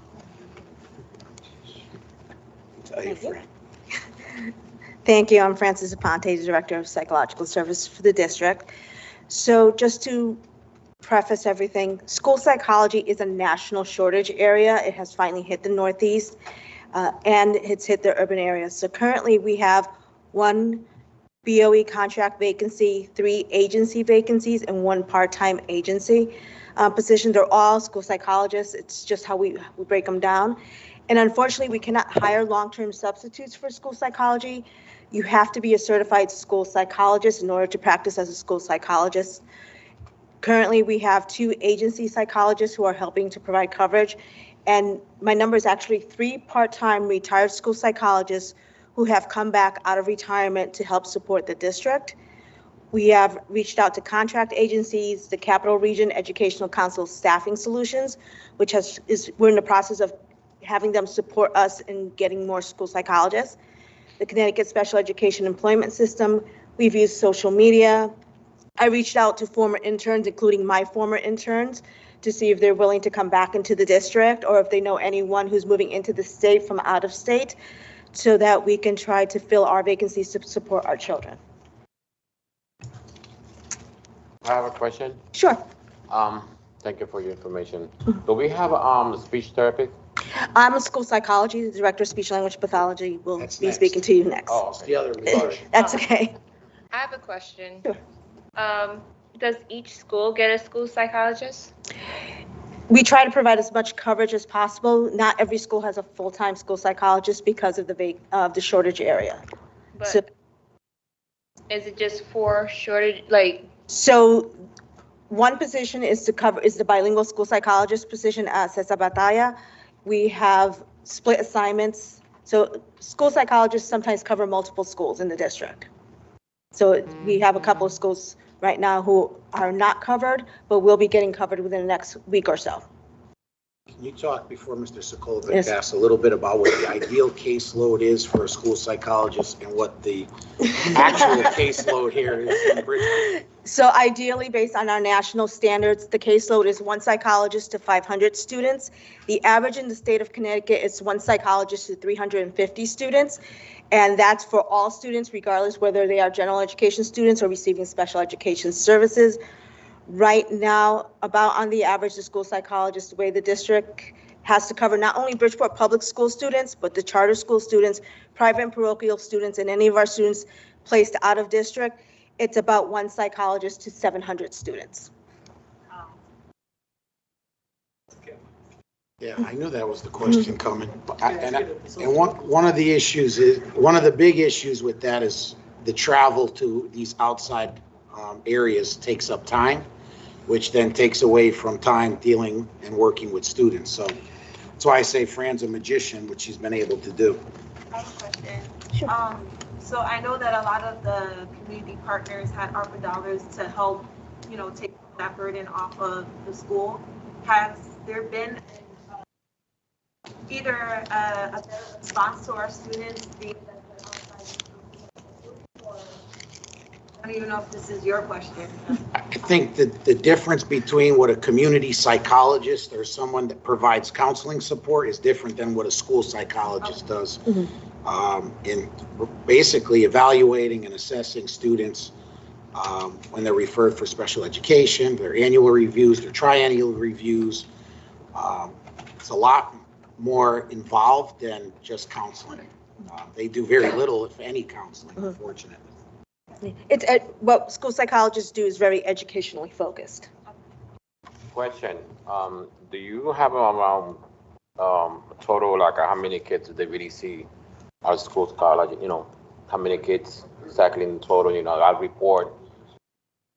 Well, we service students right now currently based on their evaluations. So depending on how many students get referred for evaluations, it varies from school to school, year to year. Last year, we had about 900 evaluations that were done by our school psychologists in the district. And those numbers change constantly. All right, thank you. I call up Laura Rivera. She's our Director of Speech and Language Pathology. Again, she's been a constant champion to try to recruit qualified individuals to support students. She'll give you some of the background on what the challenges are and why there's not an immediate solution on the horizon. Before we continue, I just want to note for the record that Ms. Castillo has joined the meeting virtually. Thank you. Good evening. My name is Laura Rivera, and I am the Director of Speech, Language, Hearing, and Occupational Therapy Services. I'm reporting primarily on the issues that we're having with respect to speech language pathologists. I do want to confirm that the state of Connecticut has designated speech language pathologists as a significant shortage area that impacts the state overall. I think it's important to share that we have in the state of Connecticut just 3 universities that produce cohorts of graduates. That's Sacred Heart University, UConn, and Southern Connecticut State University. I did go back and connect with all of my partners in those universities and can confirm that we usually have approximately 111 students that are part of a graduate cohort each year. And so 111 students are the ones who go out to fill vacancies throughout the entire state with respect to the medical sector, the clinic sector, as well as education. So it's no wonder that we do not have access to many of these professionals. Currently, we have 3 vacancies that are impacting us. I do want to stress, however, from a strength perspective, we do have 94% of our schools assigned and supported. There are 3 schools that are currently unmanned. We do not have a legal ability to provide long-term substitutes for these positions because speech-language pathologists are licensed through the Department of Public Health and certified through the American Speech-Language Hearing Association. There are no substitutes that can take on those roles due to their credentials. With respect to the recruitment strategies, I work very closely with staffing agencies and local clinics. Much of what has helped us this year are the local clinics who have actually provided staff that work in the clinics and give us part-time support to meet the needs of some of our schools. I do have ongoing conversations with them. Staffing changes week to week. We could be at 3 now, we could be filled next week, or it could increase. I do hire speech-language pathology assistants, which is fairly new in our approach this year. We did tackle that last year to see if it was a viable resource for us, and it did turn out to be so. The only thing is that speech-language pathologists must serve as supervisors for speech-language pathology assistants. They're referred to as SLPAs. SLPAs can provide the therapy for students, and that's something that we would want to continue in order to meet mandates. I do connect to the universities. I have great relationships with 2 out of 3. I'm working very closely with UConn to build that relationship a little bit more in depth. Graduate students, they leave the district, they leave the state. So it's really a potluck when it comes to dealing with universities. I do advertise on social media. I do have job postings that are out there. I check AppleTrack every single day. Since the spring, we only had 3 direct applicants, and all 3 of them were hired. Beyond that, there have been no other applicants, and at most recent submission to the Connecticut Special Education Employment System, we haven't had any applicants through that either. So where we are is just continuing to push and connect our network to see how we can fill these gaps. I'll answer any questions. Question? Thank you for the information. How many right now staff you have there are? How many staff? Yeah. Of speech-language pathologists? 44. Wow. And question, do your staff know when a student need speech therapy? They know exactly, let's say the student need more help, they need to be speech or something like that. That's my question. Students receive speech-language services when they have been identified through the special education process. Okay. So if there is an IEP that identifies the need for speech-language services, whether it's a primary special ed service or a related service, that is how we know we have students on caseload. We do support the schools with respect to prevention. Whenever there is a need to consult a speech-language pathologist specifically, whether it's respect to reading or writing or anything along the lines of educational access, the staff is aware and very much on top of participating at the building level. All right, thank you. You're welcome. I have a question. Sure. And this is not specifically for you, but it's generic. I keep hearing we post on social media. On what platforms and where? I haven't seen much on, like, I saw for the virtual job fair on the Bridgeport Public Schools Facebook page, but where are we posting? And are we keeping track of, are we generating any leads? I personally reached out to LinkedIn, through LinkedIn, because that's the platform where you can really recruit. And any of my private connections throughout my years of experience, I too am a speech-language pathologist and do have contacts. So I reach out to them through Facebook privately. From a public standpoint, it's LinkedIn from me. I can't speak to what the district does outside of that. Mr. Chestani, do you know, because I keep hearing social media, and my first thought was LinkedIn, but social media is so broad, and we don't actually see I don't see much of it. So I'm trying to figure out like where. So LinkedIn is a large platform that we use. Indeed, the CT REAP platform is where all certified staff, whether you're looking for a superintendency in many cases to a classroom teacher, most districts in the state utilize that platform. And they'll give you the jobs that are open and the links to their application process. And then I think Ms. Altro Dixon can speak to, I know she mentioned Instagram. Right, we do use the Bridgeport Board of Ed. We have, I know there's blasted on the Twitter account, Instagram. I know that a lot of our colleagues will then post on their own personal social medias when we have different job fairs and things like that. But we do have a LinkedIn that is run by my office. Post like different things, the jobs and everything for along the administrative jobs. But social media is used by. Is the district keeping track of like our followers? Because it's one thing to post, and this is not a specific question towards anybody, but just out of curiosity, it's like I could, in theory, post. I don't really use Twitter, so I could post something on my Twitter. It's going to reach out to all 5 of my followers, and so are we trying to like target? Like if UConn is the school for speech pathologists in Connecticut, Sacred Heart and other schools, are we reaching out like nationwide? Like these are the top 50 schools that generate, I want them to follow me and and I follow them back and build relationships. Like are we effectively using social media?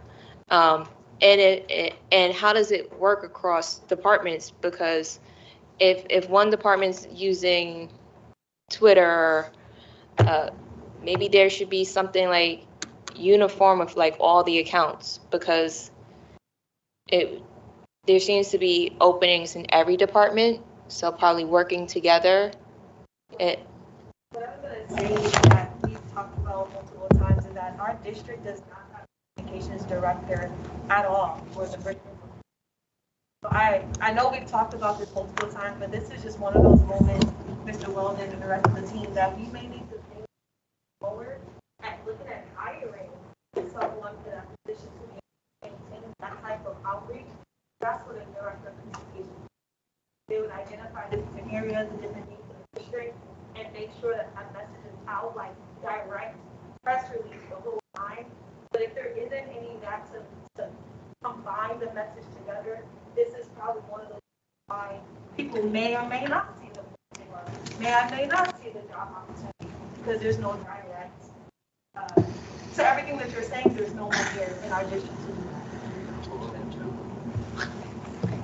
that. Thank you. Okay. Last Thank you. question. Sorry. They do workshops for parents for therapy, speech, stuff like that. I'm sorry, rephrase. Workshops. They do workshops for parents. Language pathologists do workshops for parents. Oh my goodness. We provide the support building level as needed. So we have provided workshops for parents in the past. We've done so bilingually. I know that I personally had been part of one major one through Parent Resource Center, I believe, which that was pre-COVID. My staff usually meets the need at the building level. We're always trying to bridge the gap with our principals, with our assistant principals, and ensure that the staff is aware of how to utilize speech language pathologists and to what extent. So we're very much involved. All right. Thank you so much. Welcome. Any other questions? Okay, thank you. Our last two before facilities is our social work director, Dee Young, and our director of school counseling, Carly Roca Reyes. There's only one vacancy, but I think it's important they can speak a little bit to how the number of applicants, and especially Mr. Young, when we do have a vacancy, the number of applicants has shrunk immensely as years have passed. Yes, I'm the director of social work. 10 years I've been doing this, and this is the first time we've had a resignation today. So this was created prior to today. And so I would have put a number 1 in the vacancies, and he's leaving because another district poached him and getting more money. But I've never had this before, so I'm completely out of water. But we do have a lot of applicants for social work. However, the applicants, A, don't understand what school social work is, so we get a lot of self-taught, we get a lot of people without the certification, we get a lot of, oh, I can do this because they think they play with kids. So we do get hundreds of applications, but about 5 of them are viable. So today I had to put together my interviews, but out of the 4, I had 10 applicants, but most of them had no certification. So we're starting to see in my department what we see in other departments, that we're getting less and less people qualified to be school social work. Can you talk just briefly again what the proper social work to student ratio should be on a Well, the caseload? proper student social work ratio is 250 kids per social worker. And right now, we cannot even think about that. What we do is we take the caseload and we match a social worker to the caseload. If I were to ration it out, it would be about 1 social worker to about 500 to 700 kids. So yes, we're completely off the national grid. Point of order, can we get the social worker slide up on the screen? I was trying to. Thank you. And school counselor. We're different people, but we're on the same slide. Hi, I'm Carly Reyes, the Director of School Counseling and Parent Partnerships. We started the school year with 7 vacancies in the counseling department. We are down to 1 vacancy that has just recently been filled. So as of this coming Monday, we will be fully staffed with 50 school counselors in the district. 50 school counselors for how many students? 19,200 and... Right, our ratio should be the same, 250 to 1. But for example, Caesar Battaglia has 1 school counselor. For 1,100 students. 1,100 students. So how many counselors did you say they have? 1 school counselor. 50 total for the district. So ideally, what I'm hearing is we won't have any vacancies, but everyone's plate is filled 3 times over. So we do have, is it that we don't have vacancies because we don't have money? Or is it That's 50, yes. Wait, I'm trying to make sure I understand and I'm able to convey the point is we actually need to triple the amount of staff, and we're not identifying it as a vacancy because of budgeting purposes. Correct, but that's also with the addition of the 10 school counselors and 10 social workers we added through RPS. So in reality, that 50 2 years ago was 40. Mm-hmm. And they're going to be gone, so we're going to be back there by next year. In a year and a half, yes. Okay, year and a half will be, so instead of triple, quadruple, something like that? Pretty much, yes. Okay, so. If we were to triple FTE, as you can listen to both of them, it would be a struggle to even try to fill the seats. I know it's have to do charter schools. And there's also, again, the social workers are stretched amongst the charter schools, which we have no control over the IEPs that are written, but we have to support the hours that are placed. Comes another challenge as well. So the 19,000 plus enrollment at the charter school. Yeah, but that sounds like it's across departments. It's not just, oh, it's all the charter schools. Well, we were going to underserve our students anyway, essentially, right? And so if we got, pretend the charter schools don't exist, their plates would still be triple loaded. Okay. So, a large caseload, correct. Okay, so it's instead of like finding a scapegoat, we have a fundamental issue in our budget and staffing and recruitment, finding the right talent to actually apply and not think like, I like kids, so I'm going for this. I get it. I just want to make sure like I understand, because it's not you, but it's systemic. It's beyond you. And it's all of us trying to come together and put our minds towards how do we come towards a resolution for this for our district. And so, yeah, no, it's bleak. I'm not even trying to point fingers at charter schools because. I have a question for Mr. Young. Yes. Hi, Mr. Young. I would like to know when we can do, as a team, a nice workshop for the parents of a special need. Because I know a lot of parents, they're really lost. They need to know the right. They need to know a lot of policy. You know, we got policy, we got rules. And I would like to see you can plan something, and I would like to help you because I know we need it. We need it. But people ask questions, and I want to like to give it answer. Maybe I'm wrong. That's why sometimes I say, call this person, call director, this person. But we need to have something called, a nicer workshop for this parent have the special need. Well, special ed is multifaceted too, though. So it's not just special ed kids with educational needs, but there's also behavioral needs too. Oh, yeah. There's also speech and language needs. There's also different types of needs. Yes. So I could put something together, but that wouldn't be comprehensive. Yeah, everything your department, everything include, yes. Correct. Yes. You would need all. I would love to, please them, and I will love part of that committee and help you.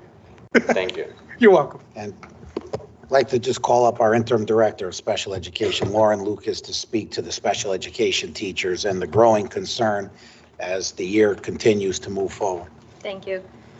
I'm actually going to jump back just on your point regarding the parent training. It is something I'm working with Carly on to create a monthly training for all parents that will have a special ed topic, just as you mentioned. So reading your child's IEP, your rights as a parent with a student with a disability and things of that nature. So it's something that we're working on as a department. Yeah, So thank you for bringing it. In my last committee meeting, we talk about our committee. Yes. Yeah, I appreciate that. Thank you. Of course. So right now we currently have 13 vacancies. 2 are newly added positions because of the increase in numbers of students with special needs. So they're not currently vacant positions. They're newly created positions that we will be hiring for. Right now we have 4 vacancies that are currently being covered by long-term subs in self-contained classrooms. Our long-term subs are overseen by a special education teacher in the building. They serve as the case manager at all PPTs so that the long-term sub is not responsible for doing the legal paperwork. We do provide the long-term subs with that support from the case manager as well as all professional development that all of our certified special educators receive. For recruitment strategies, we are working on the new CT special education employment system that the state has provided, where you can do a statewide search, post your job, and all applicants all over the state can post their resume for you to recruit. We're also working for the SPED Fellowship program. We were able to recruit some really great general education teachers into special education positions this year under a DSAP. We're advertising on social media, on LinkedIn, Facebook. I personally post on LinkedIn, and I'll post an actual job so they can apply on the LinkedIn. So I can go in, pull their resume, and interview them just off LinkedIn so they don't have to go on AppleTrack. We're also connecting with local universities. I actually attend the administrative night at Southern Connecticut State University twice a year for new graduates right before they end their student teaching, where we're given the opportunity to do mock interviews, review the resumes with them, and give them tips on interviewing. And we can also offer them positions if they're available at that time. Last year in the spring, I did offer 4 teachers positions within Bridgeport just from those meetings. We're also providing DSAP opportunities, working with the paraprofessionals in the community, as well as the job fair recruitment. I have a question. Sure. How many of the 4 accepted the position? At all 4. Are they still here? Yep. Oh, well, kudos. Keep it up. All right, and they are certified, right? Yes. And as I said, like I said to Mr. Dijon, I would like to do something, you be including that committee. Workshop to help our parents, they can know the rights. Absolutely. Thank you so And just to your point before, all 4 of those teachers actually student taught in Bridgeport also, so it's kind of easy for us to recruit them. So we work very closely with the HR department for any student teacher to try and recruit them in. Thank you. Did we recruit them last year? I'm sorry? Were they student teachers last year and now teaching this year, or? Yeah, last year they were student teachers. We hired them right at the end of their student teaching on a DSAP for the end of last year, and they're certified teachers this year. Do we have any contracts to keep them longer than just this year? No. I'm a lawyer. I ask these questions. There is no contract. They can leave at any time, unfortunately. One of the other things we're doing is we had HR look at the certifications, and if we have any general education teachers that are currently not using their special education certification, and we're working with the union and seeing if they're looking to take a special ed position within Bridgeport. this is not just to you, but to everyone. When you guys are doing recruiting, do we look at neighboring HBCUs that were in the community that we could reach out to? Like, I know we have a few like Howard, like is there any outreach that goes that far? I know they don't live here, but to possibly lure them in to teach in our district? It's a great opportunity, and I would look forward to, working with you in that. Thank you. Last but not least, George Garcia, our Facilities Department. As much as you would think, it is a struggle to find qualified and folks that want to work in our Facilities Department. George? Good evening, George Garcia, Director of Facilities. So we've got quite a bit of vacancies in our department. We've made some gains on the custodial front. We've actually hired 5 since the report, so we're at around 11 custodians down. We have 1 tradesperson, that's one of our 4 HVAC technicians, and then 2 logistics personnel. We felt it was important to put our long-term absences, which really are our compensations, because that number is being driven by the fact that we're short throughout the district. We're pushing our folks to, a level where we're starting to see an increase in compensation. So what are we doing to sort of hedge against our deficiencies throughout the district?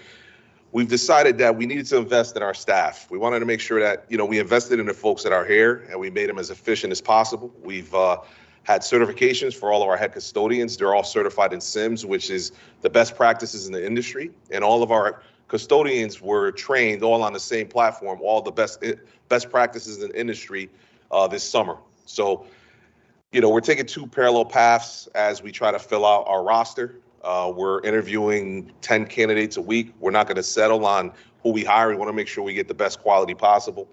But that's where we are in terms of facilities. I have a question. Yes. Are custodians covering, so are their plates overfilled too, so they're cleaning multiple schools? Absolutely. Not multiple schools, but, ideally, to have the district filled out properly, we need 186 custodians. We're budgeted at 160. In terms of where we think that we can make it work, it's about 172. But, once again, we're looking at technology and training and making investments in the staff so they can feel confident in what they do and really get things done the first time they do them. So like that, we can move on to the next. Thank you. Mr. Garcia.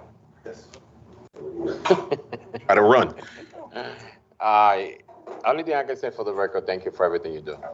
Thank you. I know for the time you come back, you do a lot of change. It was not easy. You changed a lot of things, and I really appreciate your amazing hard work. I know it was not easy, especially with the pandemic and everything. So, for the record, as a board member, as a leader, as a parent, I have to say thank you. I appreciate your hard work. And it's just, we have a great team of dedicated folks that, want to come to work and do what they have to do every single day. I know you don't do a miracle, but I know you try the best thing to fit to be sure our students, our parents, staff be okay and safety. I really appreciate that. Thank you. Oh, wait, I have a question. Are you recruiting on social media? We're doing everything. We're trying to recruit through peer-to-peer, social media, any which way we can. But there is, the biggest issue we have is the disparity in pay. Other towns are paying 10 to 30% more than what the city of Bridgeport's offering. So, it's a challenge. But we're trying to build a work environment where folks want to come to work every day, feel good about what they do, and provide a stable, solid workplace for them. And hopefully that's attractive enough to start to recruit folks. And then the investment where, they can see that there's a path to increasing what they can do in terms of promotion and whatnot. Hopefully all of those things will help us gain the folks that we need to get there. Wait, so our custodians are paid less than other districts? Absolutely.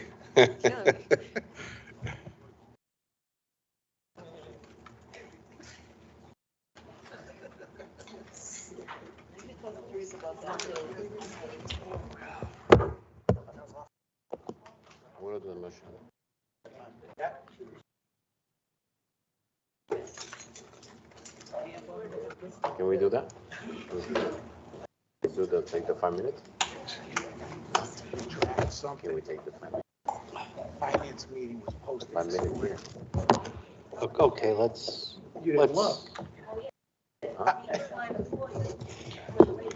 Okay. So that concludes Superintendent's report?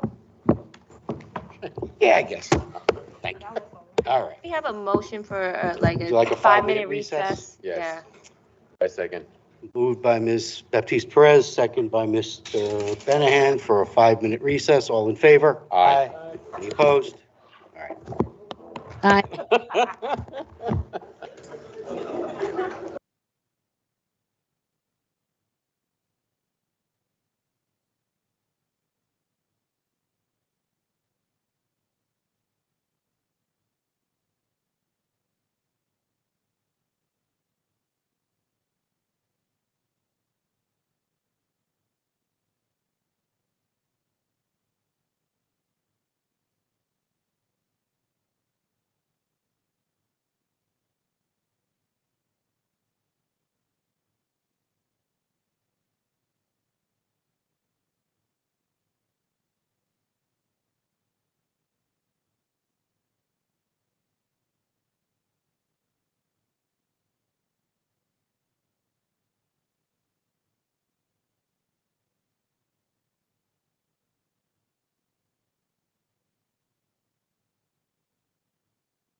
We good? Yep. Okay, so we're going to pick up with the next item, which was the field trip. What are we fixing that? Kind of, sort of. Are you still there, Castillo and Macaron? Yes.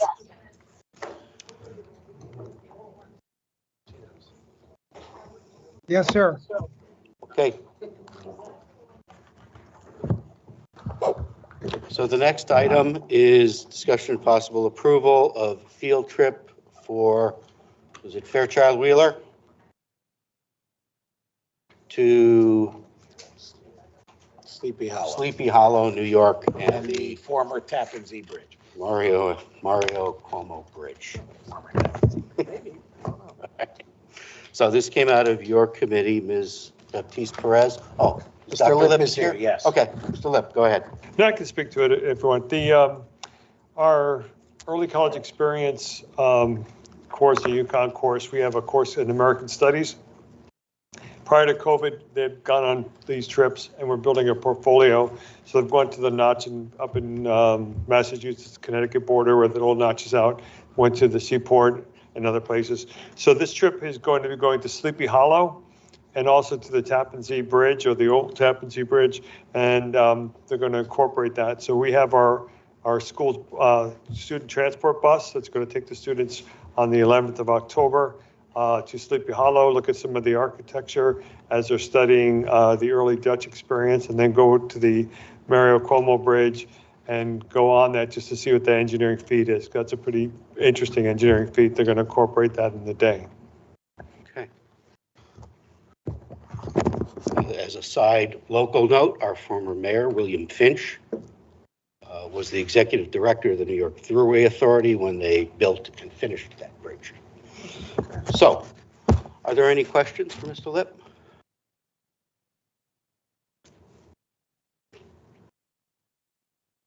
Does anyone want to move to approve the field trip? Moved by Ms. Allen. Is there a second? Second by Mr. Benahan. Is there any further discussion? All in favor?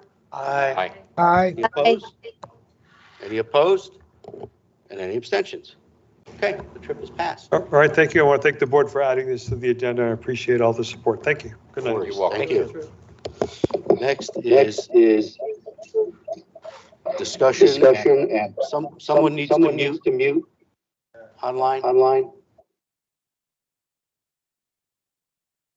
Okay. Not yet. Oh, Scott. Scott, I think you need to mute yourself. For now. There we go. Okay. So, discussion and possible approval of thermal energy supply agreement for new Bassick High School. We have 3 people who are going to present on this. The first is Scott Gilmartin. I don't know, is Dan Donovan here? I am. Okay. These gentlemen are from New Power LLC. They're the ones involved in the thermal loop project, and they're going to present about the project itself and explain what it is and how it works and how Bassick is integrated into it. And we have Attorney Ron Pacacia from the City Attorney's Office, who is here to discuss about the actual supply agreement. There is a brief PowerPoint, so if we want to take our seats for those of us who can't see. And I'm going to turn it over to Messrs. Gilmartin and Donovan. You have the floor. Okay, well, great. Well, thank you very much for the opportunity tonight to present this agreement for approval. As was mentioned by the chair, my name is Dan Donovan, and with my partner Scott Gilmartin, we're the principals at New Power, and we've been working very closely with the Bassick High School Building Committee over the last 12 months. With the committee, it's engineering consultants and it's a legal team, which has been primarily Ron and his colleagues. We have negotiated and finalized an agreement, which we are calling the Thermal Energy Supply Agreement. And this actually goes back over 6 years that we've been working on this, and it goes to a legislative action that was taken by the legislature, which provided for both a electrical production and thermal loop.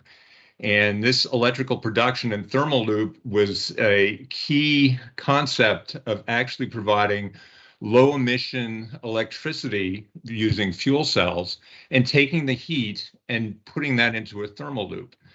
And the heat from these units will be basically emission free, and it's a fairly low temperature. It's about 140 degrees.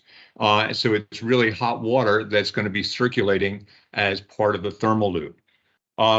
We were awarded this through a competition, a solicitation that United Illuminating had, and we have successfully completed all of the development for the project, and we're planning to start construction in the second quarter of next year. So we have been long in the development process and have completed a significant portion of that through Siting Council, PURA, and the Connecticut Department of Energy and Environmental Protection. A thermal loop, and here we have a district heating system. It really is very opportunistic in the sense that we're taking the heat, and in this case, the display is showing an electrical power plant, but we're minus the smokestacks. Yeah, if you could direct our IT guy when you need him to flip a slide. Oh, I'm sorry. Okay, I was doing it on my side. Yeah. So we're on slide 3 of 8. Is everybody in at the same point now? Yes. Yeah. Oh, good. Okay. So this is a very simple schematic of what a district heating system or a thermal loop is. Basically, the heat that's generated from the production of electricity is sent in a pipe to various customers, and it provides both domestic hot water and space heating. And this can eliminate the use of natural gas, fuel oil, or even electricity for the heating needs of our customers. Next slide, please. And our facility is located very close to the University of Bridgeport, where the Bassick High School is going to be located. We're on Aranistan Railroad, and it was specifically cited there because of the location and the close proximity to a number of potential users. And since that time, we have brought in not only the Bassick High School, but also ASW, Pear College, and the University of Bridgeport. All of these institutions and organizations have signed contracts with our thermal loop, and hopefully Bassick High School and the Board of Ed will have a signed contract shortly. Next slide. The Bassick High School is located right on the very edge of the University of Bridgeport, and our system is going to be connecting to a number of the buildings, and it's a natural extension to go to Bassick High School. Next slide. If we look at what the thermal loop will be doing, it will be providing Bassick with all of its heating needs. And this is going to be over a 20-year period, because our contract with United Illuminating to provide electricity is 20 years. And we can also potentially provide the domestic hot water if there is space available. But this is a seamless integration of the interface between the thermal loop and the Bassick High School. New Power provides all of the equipment and the installation. Bassick High School still retains its boilers and its connection to the natural gas system, so there's always a backup. And in addition, we're eliminating all of the CO2 emissions that would have resulted as the production of heat using natural gas boilers. And in the South End, which is extreme sensitivity to climate change and seawater rise, it's not only substantial, but it's a very visible statement that Bridgeport and the Board of Ed is doing something for the future of their students. Next slide, please. And we're on 7 of 8. The pricing is very straightforward. It's going to be a 10% discount to the SCG tariff. This is a tariff that it's the natural gas tariff, and it's publicly available, very visible. And as we mentioned, it's very environmentally superior because it eliminates the fossil fuel usage. We also eliminate the wear and tear and operation and maintenance of the heating equipment, because you won't have to, Bassick High School won't have to be running their boilers because we're going to be providing all the heat similar to what we do at the Cherry Street school, the Charter Oak School. And we provide the heat for that building for all of the school's classrooms. And this is going to lock in energy savings over 20 years. And the next slide, our last slide, shows the potential savings both from natural gas usage and O&M and maintenance cost.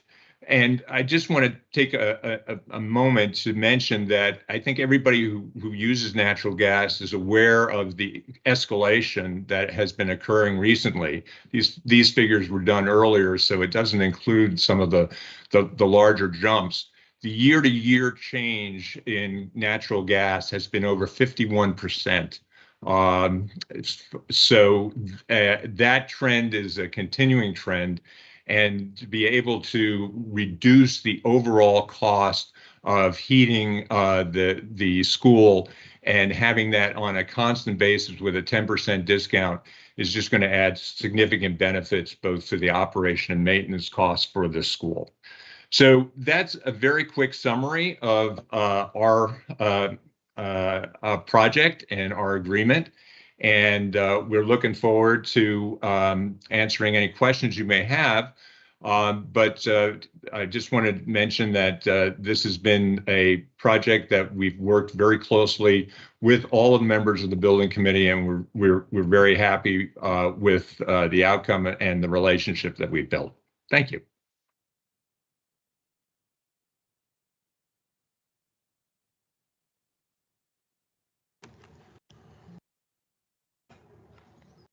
That's the end of the presentation. We can come back.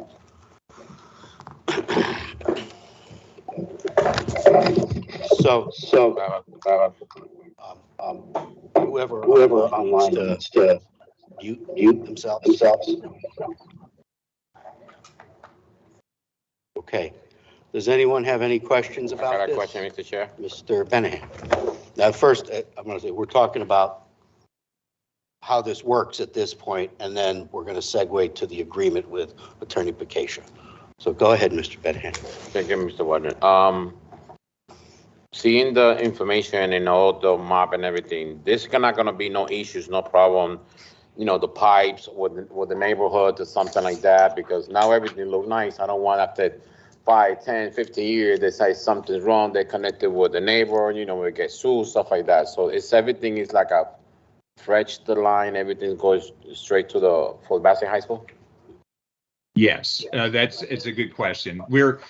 As I mentioned, we're using hot water, so this is 120 degrees.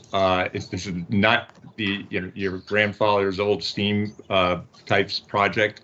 It's going to be in pipe. It's going to be small diameter, relatively small diameter pipe. It's going to go down Aranistan and go directly into the university. And so most of the network will be all along the university, but they'll all be buried. And the connections it goes right to the building and connects into the existing hydronic system of the building. So it's as I mentioned, it's seamless, and the actual equipment is relatively small. It's really just heat exchangers that just transfer heat from the thermal loop to the building system. And my last question for you, sir, the announced saving in the 20-year saving, everything, all this kind of money is coming from the budget for Bassett High School. For the new Bassett High School, sorry, for the new Bassett High School. Yeah. Yeah, so instead of spending money for natural gas, you would be replacing that with a smaller outlay for the BTUs that we provide through the thermal loop. All right, thank you. No more questions, Mr. Warden. Okay, Mr. Lombard. Yes, you did indicate that there would still be possibly boilers or backup heating systems. Is that correct? That is correct. So is in the plan that the backup systems would be adequate to heat the entire school in the event of some kind? Yes, there is. Yeah, that was one of the sticking points. Mr. Garcia and other representatives on the school from the board, including myself, were adamant that the boilers would be installed as if they were going to be the primary heat source. And if there was ever a failure of the thermal loop, we would shut off the thermal loop and fire up the boilers, and they would be adequate enough. So we did not replace the boilers in the design and construction of the building as originally proposed. And then you mentioned something about at one point it possibly being used for the hot water. So that was something that was mentioned, but we did not discuss that. If that becomes a possibility down the road, but that was something we were not interested in doing. Okay. Because if we don't have proper hot water, we would have no way to open the building. At least we have backup in terms of the heating system if that was going to fail. And I'm also just curious about the commonplace of this technology throughout the country or the Northeast or in cold areas. Is this something that's relatively novel and groundbreaking, or is it being used in many places? Well, attaching it to a fuel cell system is novel and unique. Thermal loops are very commonplace in Europe, especially, but also, for example, in Hartford, it's an older system. It's a steam system, but it's been a thermal loop and it's been operating for quite a while. Matter of fact, the New Power's Bridgeport's thermal loop system is one of two non-regulated utilities under the Connecticut Legislative Act that has permitted in the state of Connecticut, and Hartford Steam is the other unregulated utility for thermal loops. Okay, thank you. Any other questions? Yes. What's the failure rate of the existing thermal loops? This is how old is this technology, and how long has it been in use? Oh, it's been many years, 40, 50 years.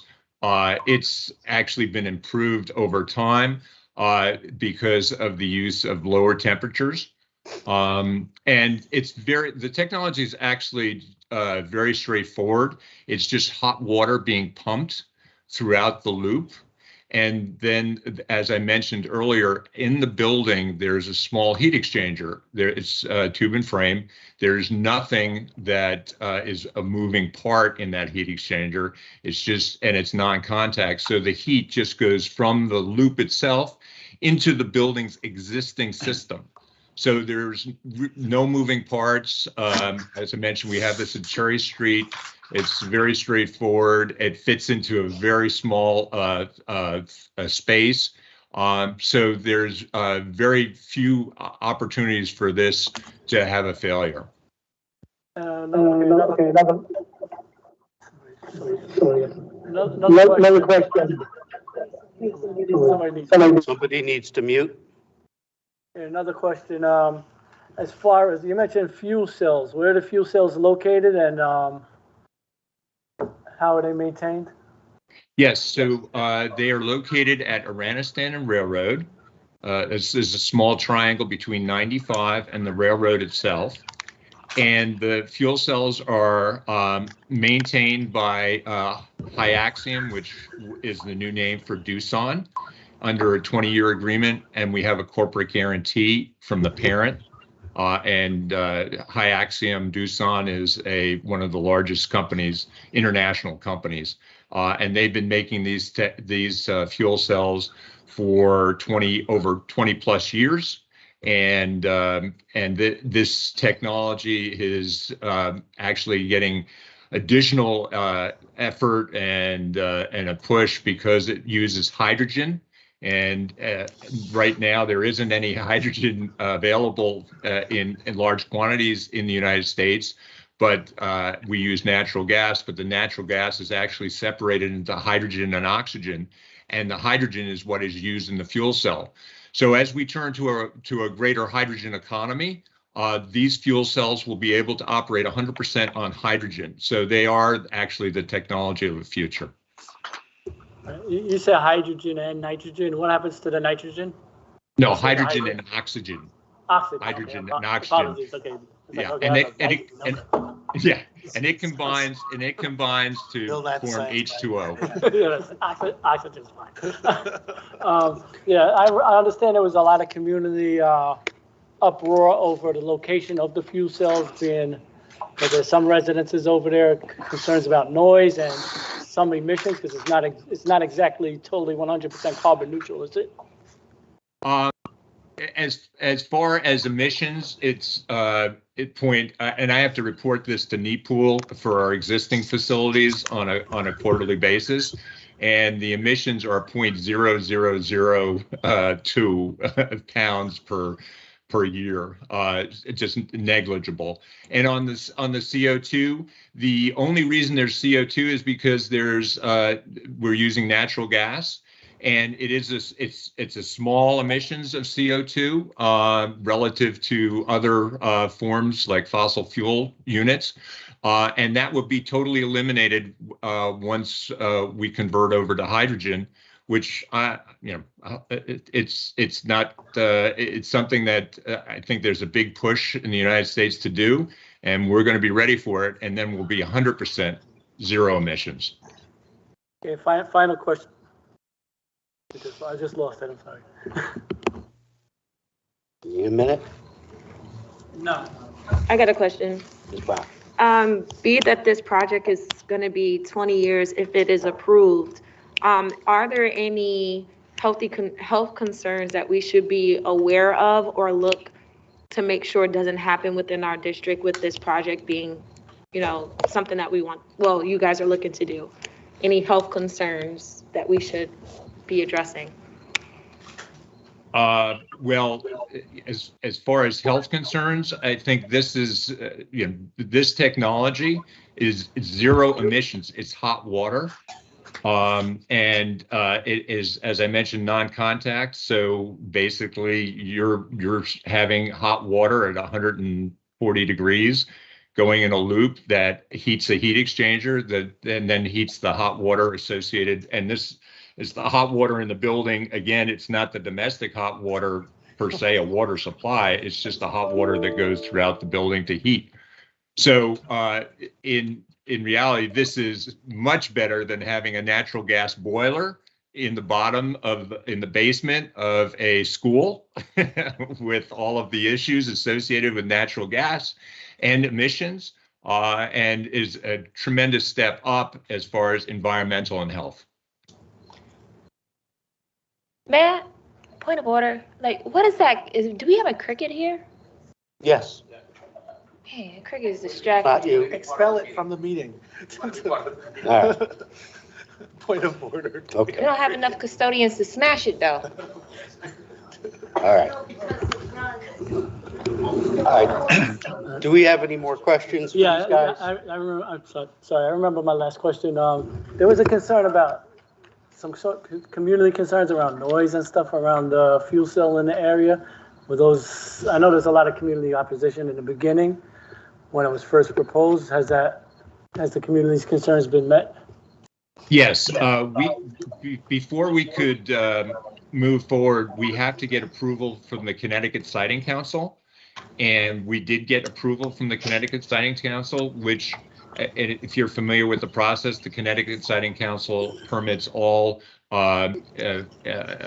electrical production facilities over 5 megawatts. But they have a very open outreach program where all participants are able to provide public comment. And we went through that process for, I think it was probably about 16 months.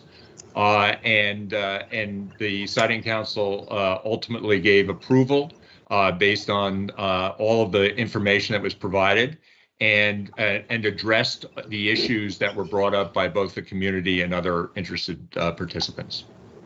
Thank you. I have a question. Go ahead. What's the temperature? I believe we heard 2 different temperatures regarding the water. 120 to 140. So, and Ron can address that. We actually have in our exhibit, I believe it's Exhibit D or E, it does have the temperatures that will be provided to the school. But basically the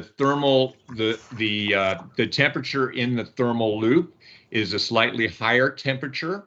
And then it goes to the buildings, goes into the heat exchanger, and heat BTUs are taken into the building, and therefore the heat going back, because it's a continuous loop, going back to the fuel cell is at a lower temperature. So it's just a continuous loop where temperature is put in at the fuel cells, where the excess heat is brought into, through a heat exchanger there too, into the thermal loop, into the hot water, goes to the buildings take some of the heat, and then that goes back to the fuel cells to be topped up again. Okay. I have a set of questions. It was mentioned during the presentation that there's a 20-year contract with UI. Is that right? That is correct. Is the contract with UI also between New Power Thermal BPT LLC, or is it with a different entity? It's with New Power Fuel Cell, and New Power Fuel Cell is a subsidiary of New Power, as is New Power Bridgeport Thermal Loop. Oh, that cricket's killing me.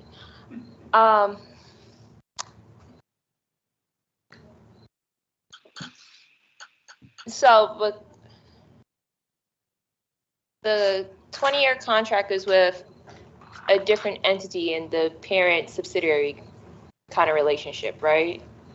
Right, and that's done for practical reasons. One's an electrical power plant, and the other is a thermal loop. Okay, and how is that applicable towards us since we're in a contract we would be entering a contract with New Power Thermal BPT LLC? Right, and that's all of our customers. Sorry. We have a city attorney here to talk about the contractual relationships. I think we should But it's not reserve those to him. It's not necessarily that. I have questions based off of listening to their presentation. Okay. Yeah, So, I can quickly address that, and that all of our customers are the same counterparty with New Power, and so Pear College, University of Bridgeport, ASW, it's basically the same contract with the same signatories. when was the fuel site created? I'm sorry, the fuel site?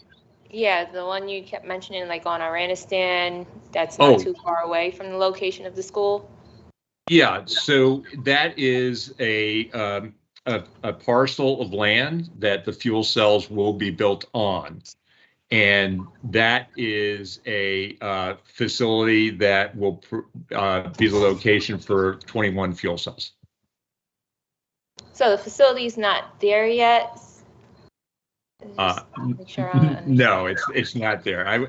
No, it's not there yet. It's going to be there shortly, but it will take. We have all of the permits and the contracts to move forward, and the thermal loop is the last of the parts of the project. So we expect construction to start in the first to second quarter of next year. And so when you mention contracts with, I didn't know there was a Pear College, and what was Cherry Hill? Like, who are the other entities you have contracts with that you mentioned during the presentation?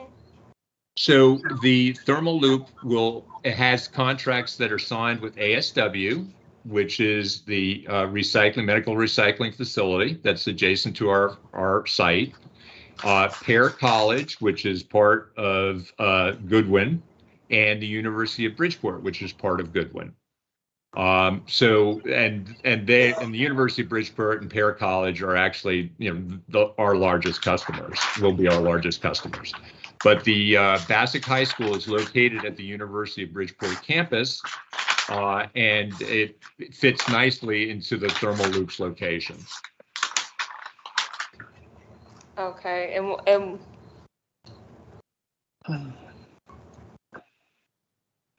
I think the rest of the questions I'll reserve for the attorney.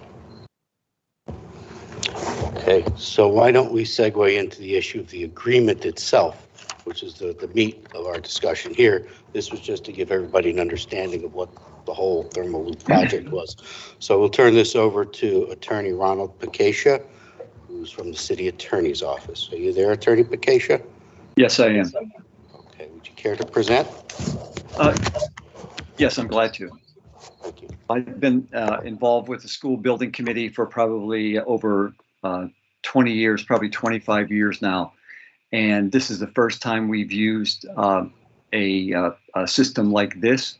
And because of its uniqueness, we needed to have someone who could tell us more about the industry and about the agreement, its terms, how the savings are achieved, how the equipment connects, and all that stuff.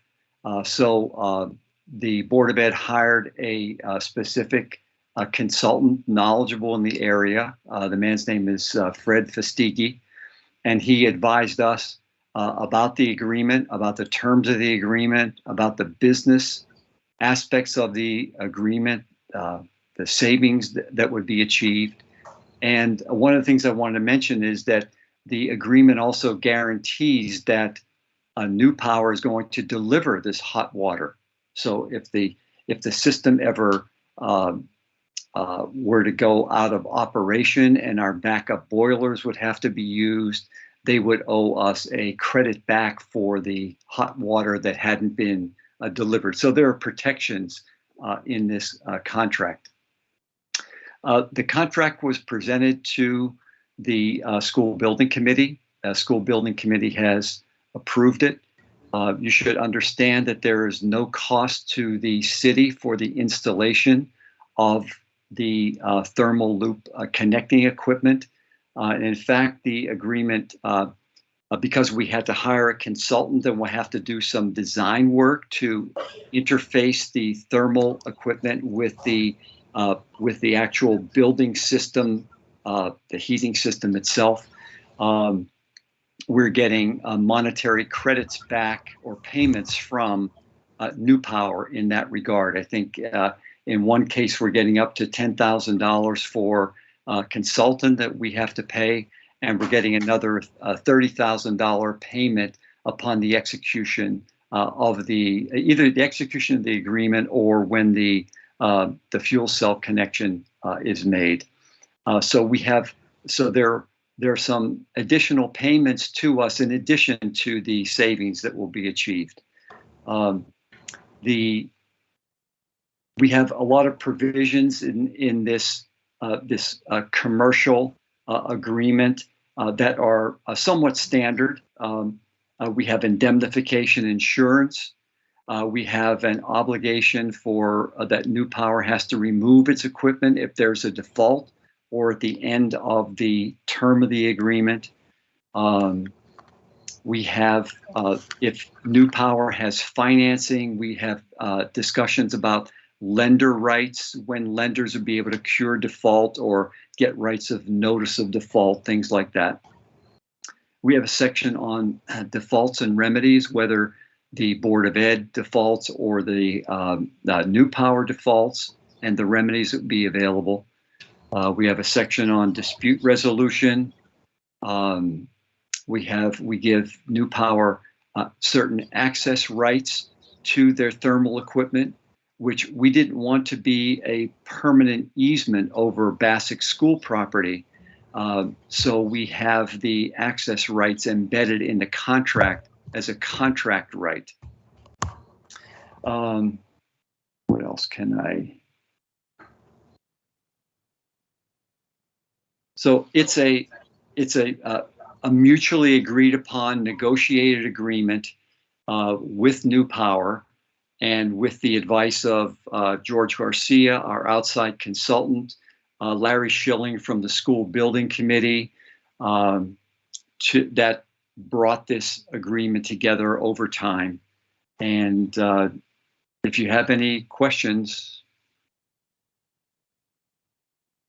Okay, does anyone have any questions? I have a question, Mr. Chair. Okay. When the gentleman said, Mr. Pacacha, yeah. Mm-hmm. Yes. He said the turbo loop, that's why I said turbo loop, you said, right? Thermal loop? Yeah, thank you. He said no cost for the city. So it's no cost either for the board of education either, right? I want to be clear for that. I don't want later they come throw a bill to board of education because he said no cost for the city. So I want to know us, we were free. Mr. Chair, if I may. Yeah, go ahead. Yes, understand now that the city of Bridgeport owns the property and its school building committee is building the school, designing and building the school. At some point when the school is completed, the Bridgeport City Council will dedicate Bassick High School to the Board of Ed for educational purposes. And at that time, this contract would transfer over to the Board of Ed, and the Board of Ed would administer it, would pay the bills, and in a sense, take charge in the relationship with New Power. But to answer your question specifically, there are no costs to the Board of Ed. The cost now for installing the equipment is up to New Power, and the city of Bridgeport is in charge of building the school and transferring a complete school to the board. Yeah, absolutely correct, Mr. Pacacha, but I just want to be sure for the record because you said not cost for the city. So I want to be sure, and for a record, it's clear for us. But thank you for your answer. No more question, Mr. Chair. So I wanted to piggyback on that to clarify when school buildings are being built, the city pays for the building, and they get a match from the state of Connecticut and all of that. The Board of Ed doesn't incur a single cent when a school building is built. And in this case, correct me if I'm wrong, Mr. Picacia, the city is paying for the building of Bassick, but the elements of the project related to the thermal loop are not being paid for by the city. They're being paid for by New Power. So they're covering their part of it. That is correct. In addition, just so you know, we had to pay for a consultant, Mr. Fabosi, or I forget, Fastigi, to advise us, and we will be reimbursed up to $10,000 for that. And then we're going to get a payment, a payment of $30,000 at some point during the initial inception of the agreement. Yeah, you're absolutely correct, Mr. Picacia, Mr. Well on YouTube, but I just want to be sure we black and white, clear. I don't like surprises. Thank you. Okay, I think Ms. Baptiste Perez was next, and then Mr. Sokolovic. Who's the consultant for the design work?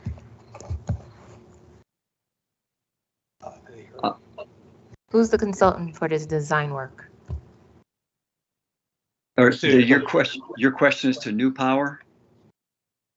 Well, it was mentioned that there's going to be a consultant for the design work, so any party that knows who the consultant is can answer the question. I think it is the architecture, the A&E firm that is designing the building. They've done the design work for the system. Is that correct? Yeah, Chair, I can answer that. This is Van Donovan. Okay. Yeah, so Shoreline, Mr. Fastigi's company, Shoreline, did the analysis that Council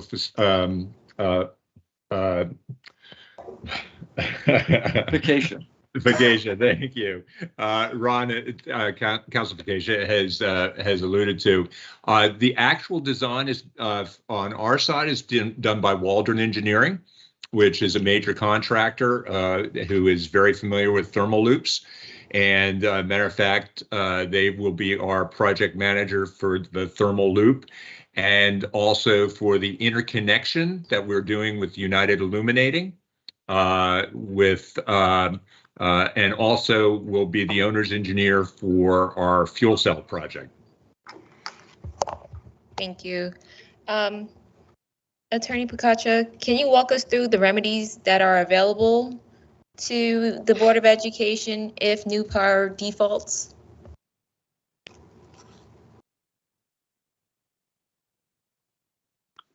I don't have a paper copy of the agreement, but I will go through it. Is it possible to call it up on the screen?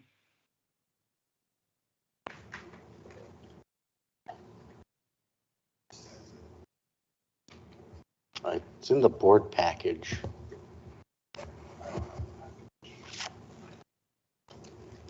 It's a rather long agreement. Yeah. Are you able to, where do you want him to send it? She's gonna, okay, they're gonna take care of that for you, Ron.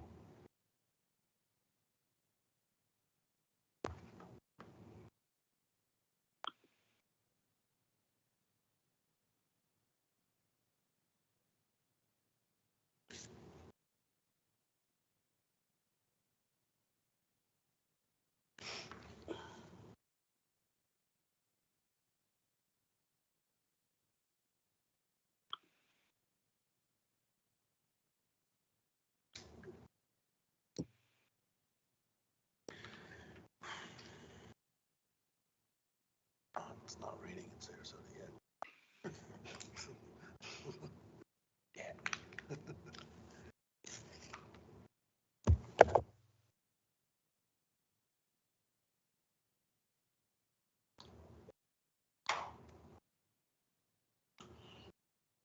No, it's fine.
Okay, do you see it up there, Ron?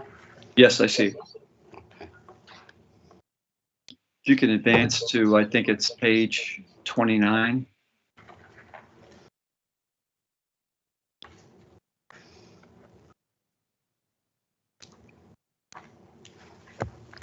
Yeah, pages aren't numbered, so we're going to try and figure it out. And then maybe in the final version, you can number the pages. What item number is it? Ask him what item number it is. What Can you item? give the paragraph? Yeah, what or item number is section? it? Try section 14. Yes.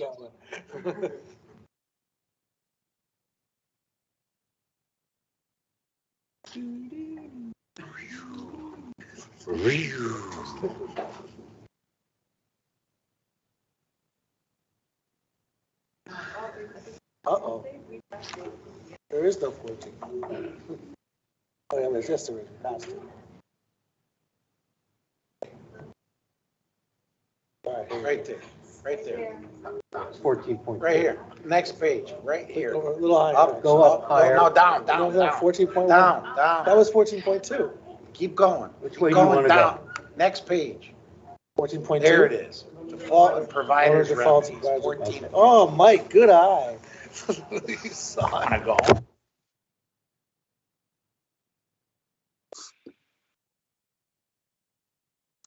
Okay, All right. Walk us through it. Okay, so if there's a provider default, and the defaults are listed in 14.1A, there's a provider default. The owner has the following remedies, and the owner is the city initially, if any default occurs while the city is still in control of the property. But otherwise, after the city transfers to the Board of Ed, the Board of Ed would become the owner, and so these would be its remedies. That's awesome. So if there is a default in the above paragraphs under 14.1, the owner can terminate the agreement on 15 days prior notice to the provider and lender if there's a lender involved. Point of order, Ms. Attorney Pacheco. What is it? Acacia. Acacia, can you hold on 1 second? We're looking at the wrong section. We're looking at owner defaults.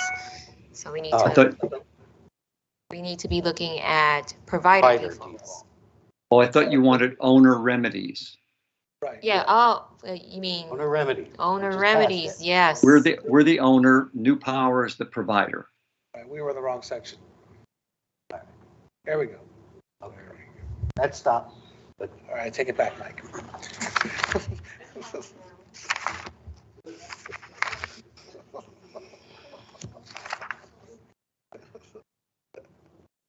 To the left, to the left. All right, we're ready. Okay. So you were saying, Ron? If I can just clarify, what is it that your question is about? If New Power is ceased to exist, what are our remedies as the Board of Education? Walk us through it in a digestible for lay citizens to comprehend. I don't know if I can do that. It's a commercial agreement, and it provides that if the provider, New Power, commits a default, like it files for bankruptcy, it ceases to operate, it defaults under its obligations to provide the required heat in a sufficient amount, sufficient for the Board of Ed's needs. Those would be material defaults that the Board of Ed would have recourse for, including in a serious default that goes beyond any opportunity that New Power might have to cure it. The Board of Ed would have the right to terminate the agreement entirely within 15 days prior notice. If there is a lender involved, that is a lender to New Power that's financing the thermal loop, we would have to give notice to the lender as well. And in certain circumstances, the lender would have the right to cure New Power's default. All right. There. And then from a practical standpoint, that's why we have these backup boilers. That's why we pushed for those. So that if anything goes wrong, the administrative legal elements of this agreement are all well and good, but we'll just turn the boilers on. No, yeah. What has anybody looked into the financial stability of New Power? And I suppose we would be looking at New Power Thermal BPT LLC and not the parent corporation, because that's who we're getting into a contract with, to ensure that there's someone to seek a remedy against. I don't know that anyone has done due diligence like that. So we have no due diligence to ensure that we're getting a contract with an entity that will exist when it comes into our control.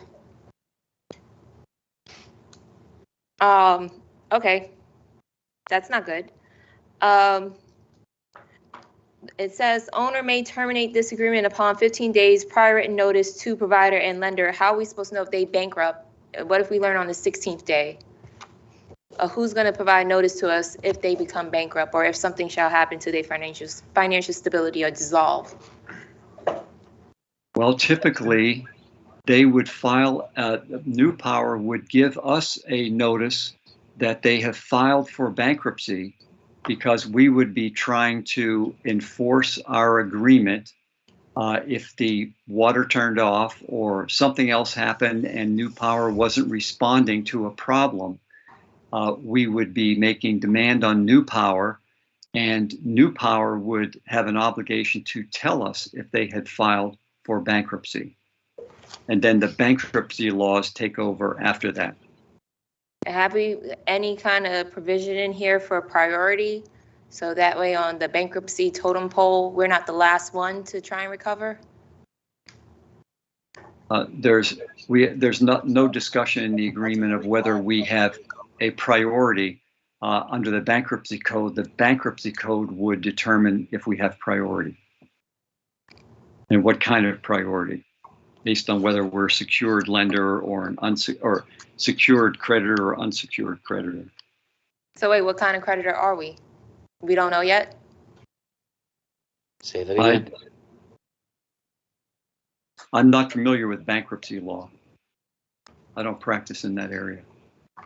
Well, I think what we're at the crux of is if we decide we want to get out of this agreement, we just need to give them 15 days notice. It doesn't matter when we found out there was an issue.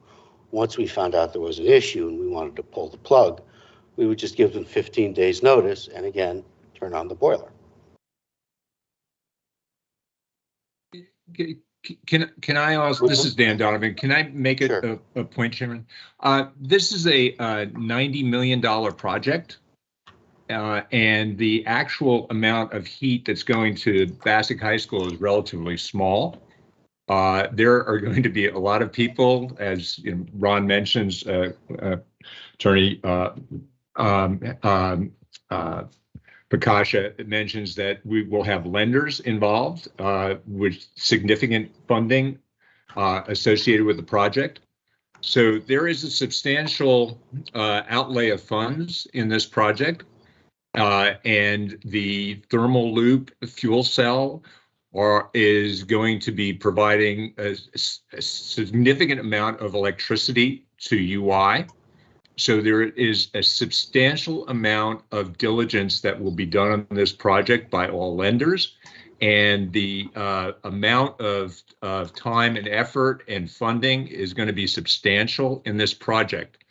So I think, as was mentioned by the chair, that besides all of those issues being part of this project, the boilers that are existing, that will exist at the Bassick High School, will be sufficient to be able to provide all of the heat, and the equipment and the installation will all be on New Power account, and therefore there will be no negative impact to the school other than it will just be operating with its boilers.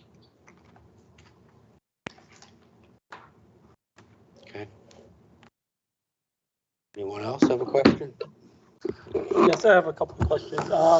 You mentioned $10,000 payment for design processes, and have we got a cost estimate of how much that's actually going to cost? Is that a partial reimbursement? Is it full reimbursement? And why not put it towards full reimbursement? Because I know there was discussion before about looking at the plans again. Do we have an idea of that cost? Is the city of Bridgeport going to be made whole? I know it's on their side, those funds. Well, I'm not, this is Ron Picascia. I'm not intimately involved with the details of the school project other than my conversations with George and Larry Schilling, but they believe that our costs were somewhere around $5,000. And if there had to be redesigns or any additional questions added, that $10,000 would be sufficient to cover the city's costs in that regard. And as far as the $30,000 payment, when you say we get $30,000, you're saying the city of Bridgeport or the Bridgeport Board of Education? Frankly, I don't know who would get that, who would be entitled to that payment.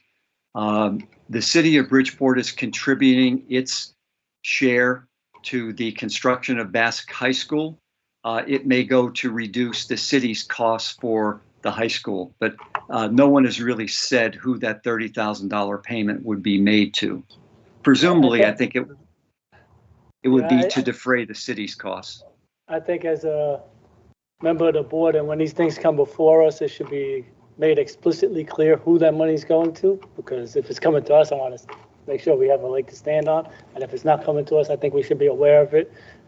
And also, I don't know who this question really should be directed to, if it's appropriate time or not, but when this initially came before the school building committee, proposal was voted down.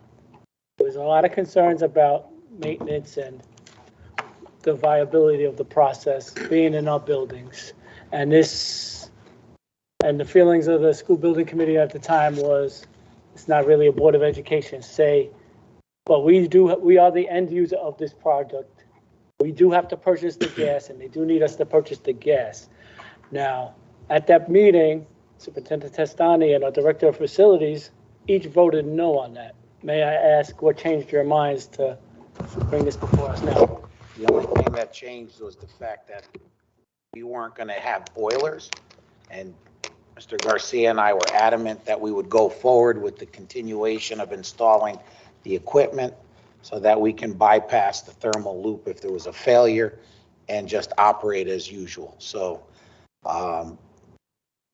we also brought in the architect. We met and discussed with the design team of the, I guess you would just call it the HVAC system, and they were confident that we could just shut off the thermal loop and fire up the boilers, and there would be no harm, no foul to the operations of the school. We'd never miss a beat, which was sufficient for me and George. Our concern was that this thing fails one day and we have to close school because we have no heat.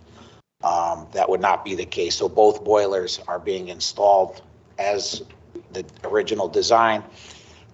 Their equipment didn't change any layout in terms of taking away space from any usable area of the school building. Okay, and a further question to Ms. Baptiste-Perez's point about the financial viability of the firms involved. If one of the firms go belly up and we have to shut down the system or maintain the system, are our facilities capable of taking up that? To George's point, I think we just operate like we normally would if this never existed. It's like a win-win. It's a win-win.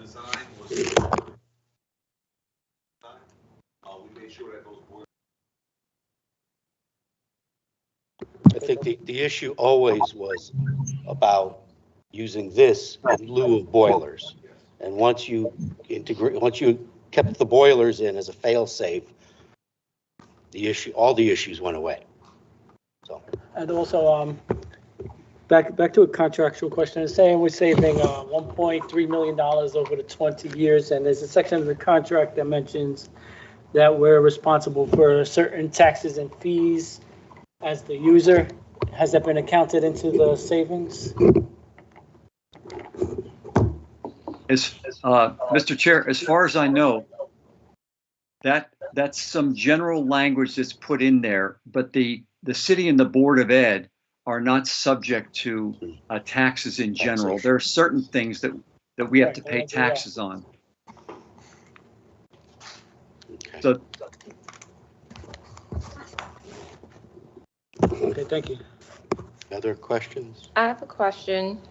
If the thermal loop does fail and we have to turn on our boilers, who's going to cover the cost? Because then we convert back to gas. well, that's one of the remedies that we have, is that we would be able to bring a claim against New Power for a number of things, whatever damages that we may have suffered because of their failure, and also the loss of the benefit of the bargain here, which is a 10% savings over a 20-year period. So there are these remedies and other remedies that would be available under the law or in equity to compensate either the city or the Board of Education. My concern is with 14B subsection 4 is that they would only be liable for actual damages, not incidental. And so special punitive and consequential damages. And so if in year 19 the thermal loop fails, what's our warranty on the boilers? Like, how long are they supposed to last? So we get boilers, they're good for 10 years, and then year 19, thermal loop crash, we got crappy boilers and no thermal loop. Like, how does it all work out? I mean, we're not going to be cycling these boilers. We're going to cycle them just enough to keep them within the range of specification. So theoretically, I mean, they should last well beyond that 20 years. Okay. Can someone repeat? I didn't hear. Yeah, can you come up to the microphone?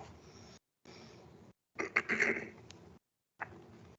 terms of here we go. In terms of operation, we'll be cycling the 3 boilers just to keep them within range of specification. So theoretically, these boilers should last well beyond the 20-year time frame of the 20-year lease.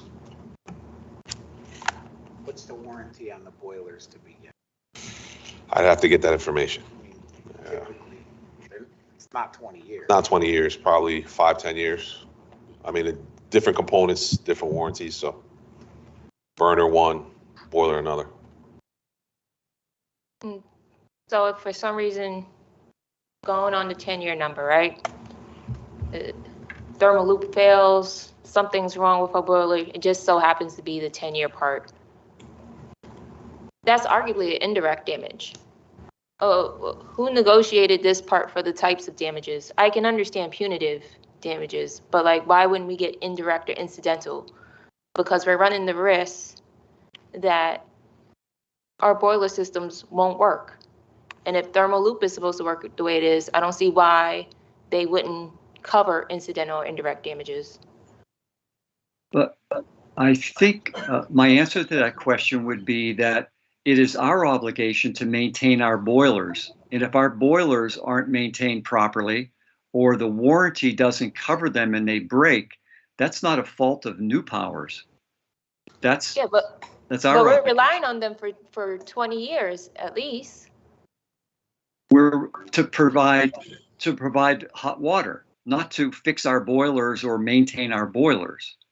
Yeah, but if they mess up and we still have to put in boilers to have a security plan for their mess up, why aren't they going to cover it? Was that something that was negotiated, or No, did we even ask for it for them to cover incidental damages?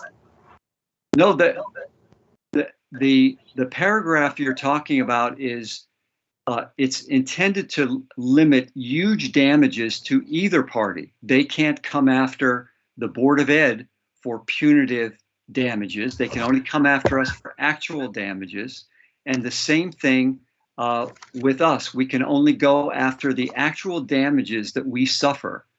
If our boilers are out of service and it has no fault of New Power, there's no reason to have New Power be responsible for it. If New Power does something that causes our boilers to break, for example, that's a whole nother story. And that we're protected for. Can you direct me to the section for our liability to Newport? Like for our default? I found it. It's 14.2 B3. Ownership, actual damage, supervisor, incidental, direct. We try to make the provisions mirror each other, but I know that the remedies to New Power are different if we decide that we want to terminate the agreement and go to solar hot water heater, for example, because New Power has made a large investment in this project. So they have a different measure of damages if we default, we just walk away from the agreement or don't perform. I see.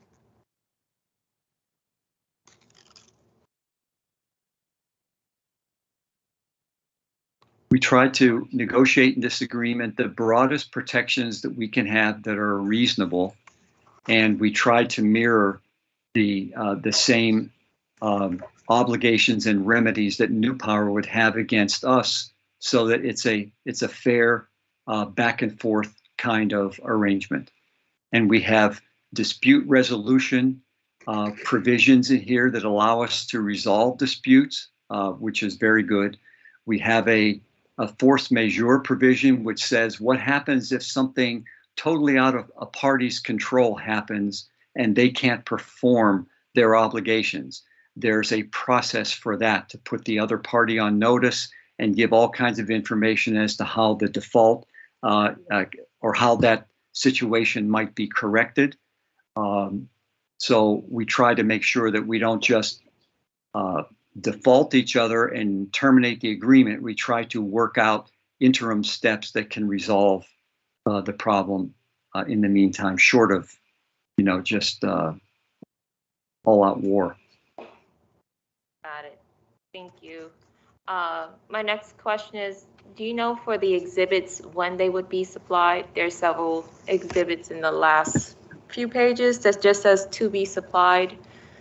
And Yes, the reference is made in the agreement to those exhibits, and it says that when the final designs are done, those exhibits will be agreed upon and they will become a part of this agreement. But the final designs haven't been done, haven't been accepted. I think that Mr. Donovan has given Mr. Weldon a copy of what those exhibits might look like as an example. And no, I don't have anything like that personally. Okay, we can certainly provide them to the board, but they would just be a sample of what the design might be for the interconnection equipment between the school and the thermal loop. I think the last exhibit, I don't know what its lettering is. The last exhibit is a safety standard. I think that the city will have to provide to New Power, and that will become part of the agreement, and that hasn't been developed yet.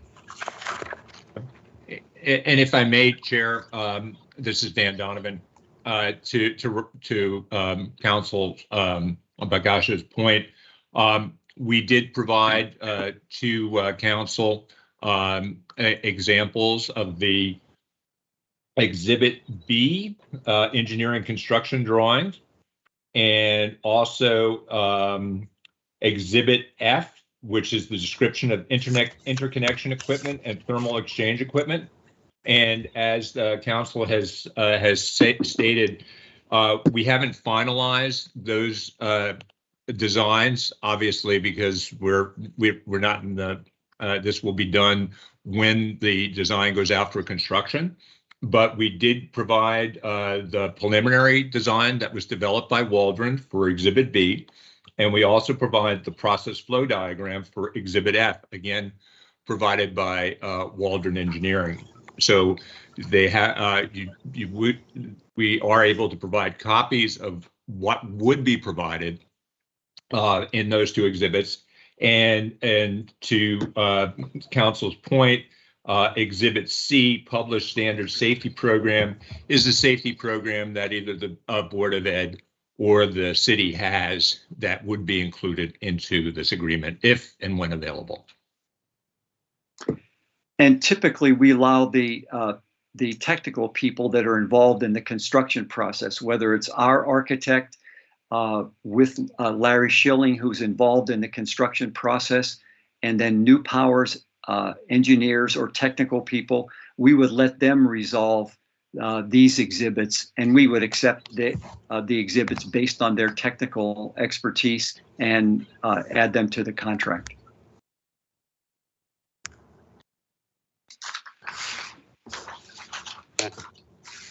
Any other questions?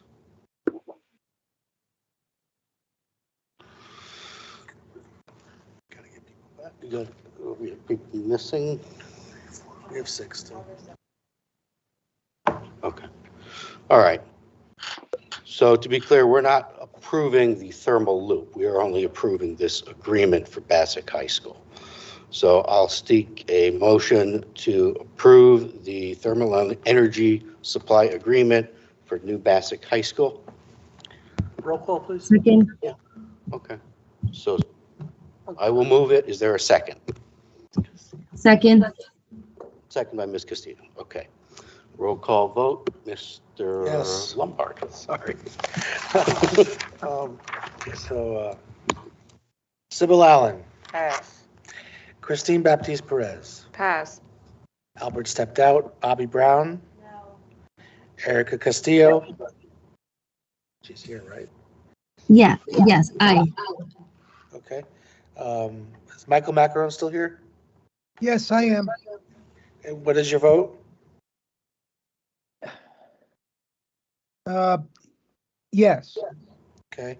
Joseph Sokolovic? No. John Weldon? Yes. Joseph Lombard, yes.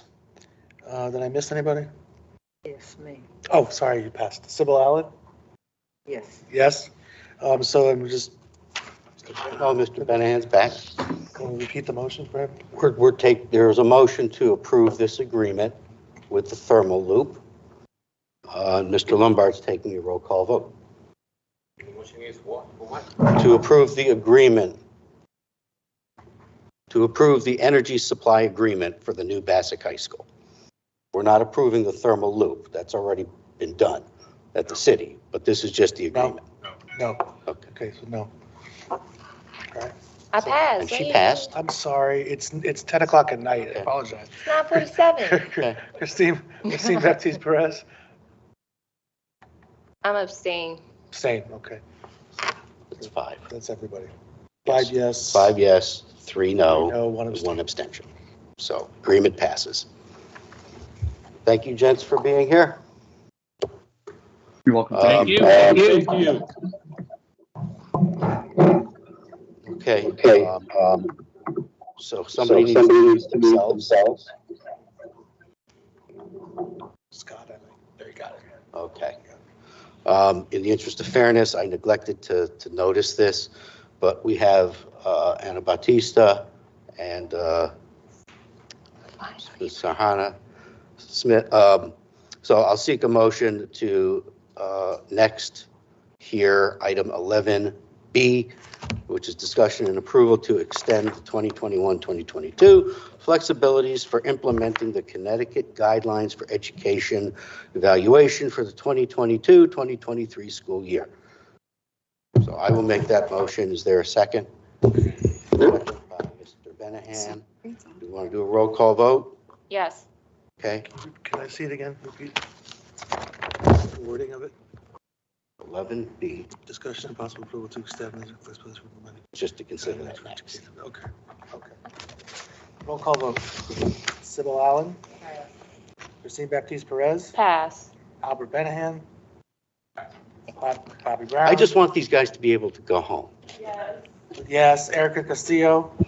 Yes. Yes. Michael Macaron. Yes. Joseph Sokolovic. Yes. John Weldon. Yes. Joseph Lombard, yes. Sybil Allen. Yes. Christine Baptiste Perez. What is the roll call voted out again?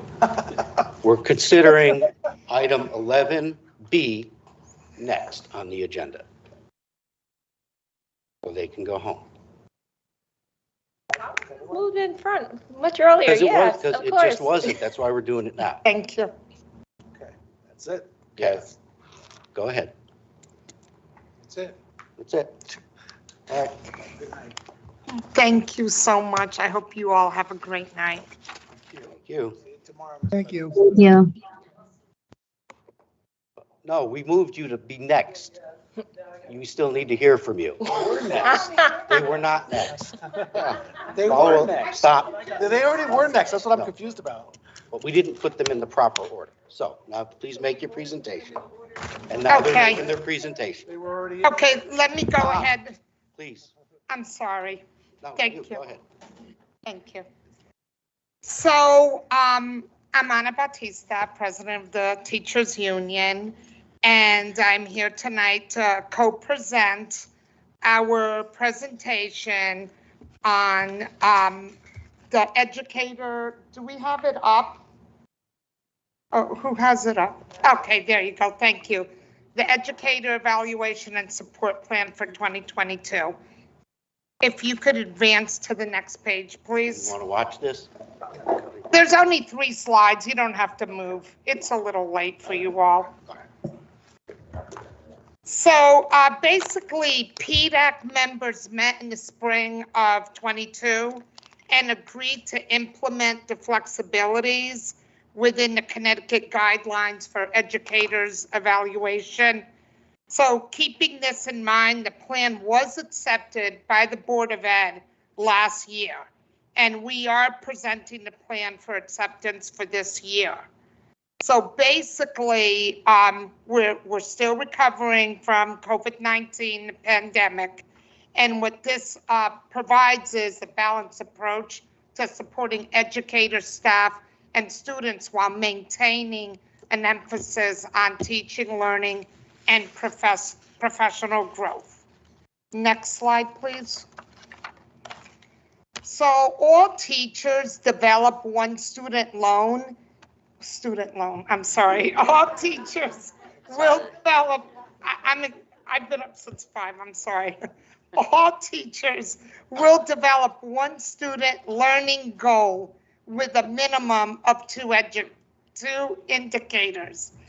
And basically, those are focused on social and emotional learning for students, student engagement, engaging families, cultural responsiveness, or academic achievement. Most of the teachers do choose academic achievement, but you could choose any one of those, at least 2 indicators. You could choose 3. So the key here is that when the teachers meet with the administrators, it's mutually agreed on. So the teacher comes in with a goal, they meet with the administrator, they both agree on what development the teachers would best like to work with.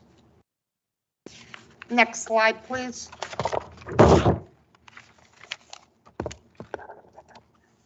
Okay, I'm Sahana Smith. I'm the principal at Reed School, and I'm just going to talk with you briefly about the portion that pertains to the administrators. So the administrators must develop 2 student learning indicators that focus on one or several of these 4 areas: social and emotional learning, ensuring equity, academic achievement, and/or developing approaches to implement social and emotional learning and culturally responsive practices. Again, these goals are also mutually agreed upon, and they're demonstrated by implementing district-wide or individual strategies. We could go to the next slide, please. This is just a breakdown of the indicators. So on one side, you have the teacher practice, on the other side, the leadership practice. So the teacher practice is broken up into the following. You have a component that makes up 45%, and that's the student learning indicator. The next component is observation of performance and practice. That is 40%. You then have stakeholder feedback, which is comprised of the parent survey that's given in the fall and the spring. And then you have the whole school student learning indicators, which is 5%. And so if you total that, that's 100%. And then on the leadership side, you have development of student learning indicators, which is 45%, observation of leadership, performance, and practice, 40%, stakeholder feedback, which is comprised of the parent survey, as well as the teacher survey, the certified staff survey, and which is 10%, and then teacher effectiveness outcomes, 5%. And again, that equates to 100%. Are there any questions? I have a question, teacher. You said teachers, sorry, parents, how much for the percent? I'm sorry? Parents? The parents falls in the stakeholder feedback, so that's that comprises 10% of the total. Below. Okay, yeah. Right, thank you. Yeah, these are these are taken from the state guidelines. Mm-hmm. Well, I have a question. What are the two that was mentioned that needs to be selected, and the third one was optional that Ms. Bautista had mentioned? So all teachers have to write a goal, and then what they have is they get to choose. They get to choose from those indicators how they are basically going to meet their goal. Does that explain that to you? I also have with me our PDAC, one of our co-chairs for teachers. I can also just add that it's a collaborative process, so it would mutually agreed upon. The teacher and the administrator worked together, and then the administrator and the executive director also work together to agree on what these goals will be, how these goals will be monitored through the school year. There's a mid-year check-in that we do, and then there's an end-of-year evaluation. The end-of-year evaluation kind of sums up the whole year. A reflection piece that the teachers write as well, and that will drive their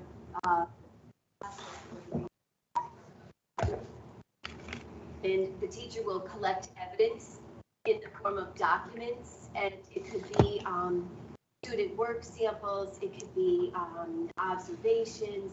They'll collect this, bring it together, and usually when I bring my evidence, I have like I guess it's like waste tape as evidence, and I wheel it down the hall to the principal's office, all wrapped up with the evidence.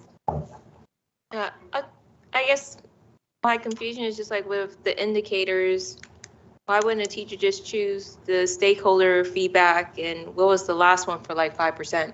I guess everyone, you choose that all of them are a part of it. That's why it equals 100%. So at the end of the year, I thought it was just like choose two of those indicators. No, from the list. no, Like, that whole well, the slide's not showing, but all of those indicators comprise the total overall rating for the teacher or the administrator.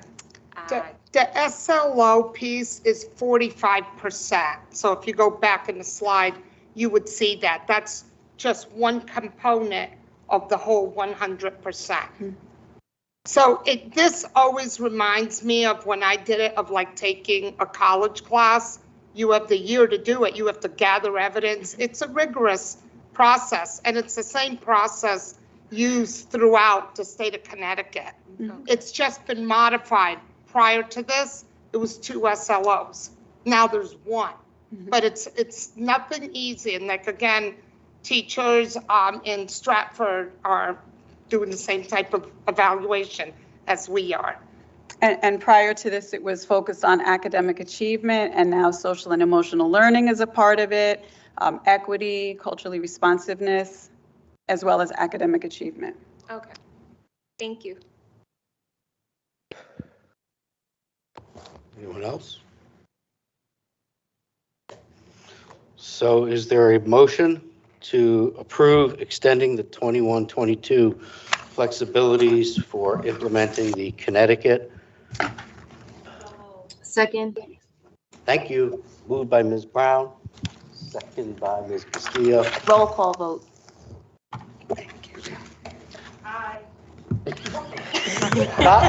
Bobby Brown. Say it again. Okay, officially. Sybil Allen. Pass. Christine Baptiste Perez. Yes. Albert Benahan. Yes.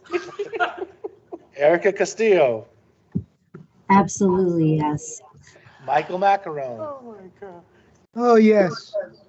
Joseph Sokolovic. Yes. John Weldon. Yes. Joe Lombard, yes. Sybil Allen. Yes. That's everybody, right? Unanimous. Okay, unanimous. Thank you. Okay. Oh, you have it. All right. So now we've gotten our staff business out of the way. We're going to segue back to old business. Discussion and possible action on selection of superintendent search consultant. Just to get the discussion going, is there someone who wants to make a motion to pick one or the other search consultants? Mr. Chair, Hang on, I asked for a motion. right, and you're getting a motion to table this item until after we discuss the other items, because it would be redundant to discuss this. Do I have a second?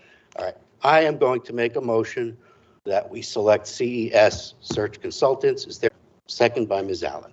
Now let's talk. So I have a comment.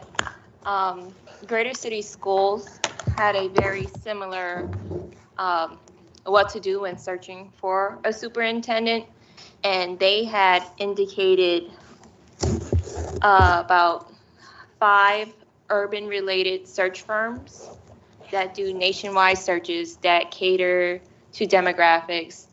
One is not too far away, right in New York City, and let's see if I can had it open probably closer towards, ooh, I'm going like 5 hours in meetings right now straight. We're doing good, Mr. Lombard. I'll lose weight this way. There we go.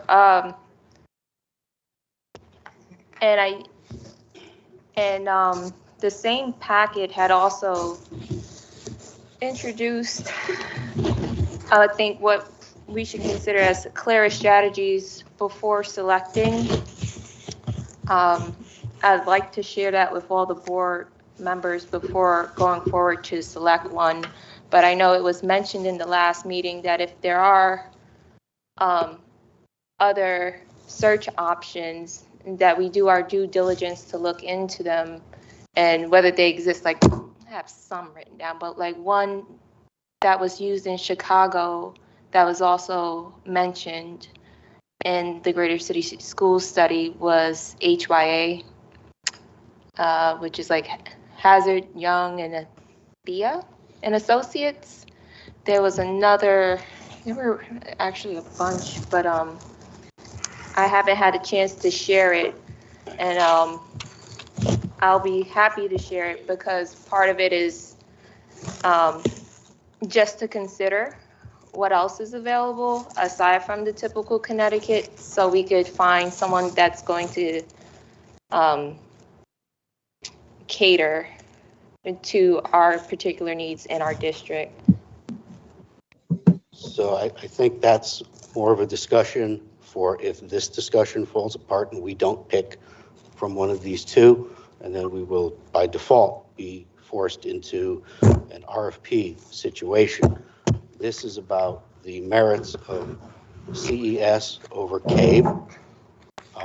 To be clear, the last meeting, there was a misimpression given that CES was not going to conduct a nationwide search, but they're crystal clear in their proposal that their search would be nationwide.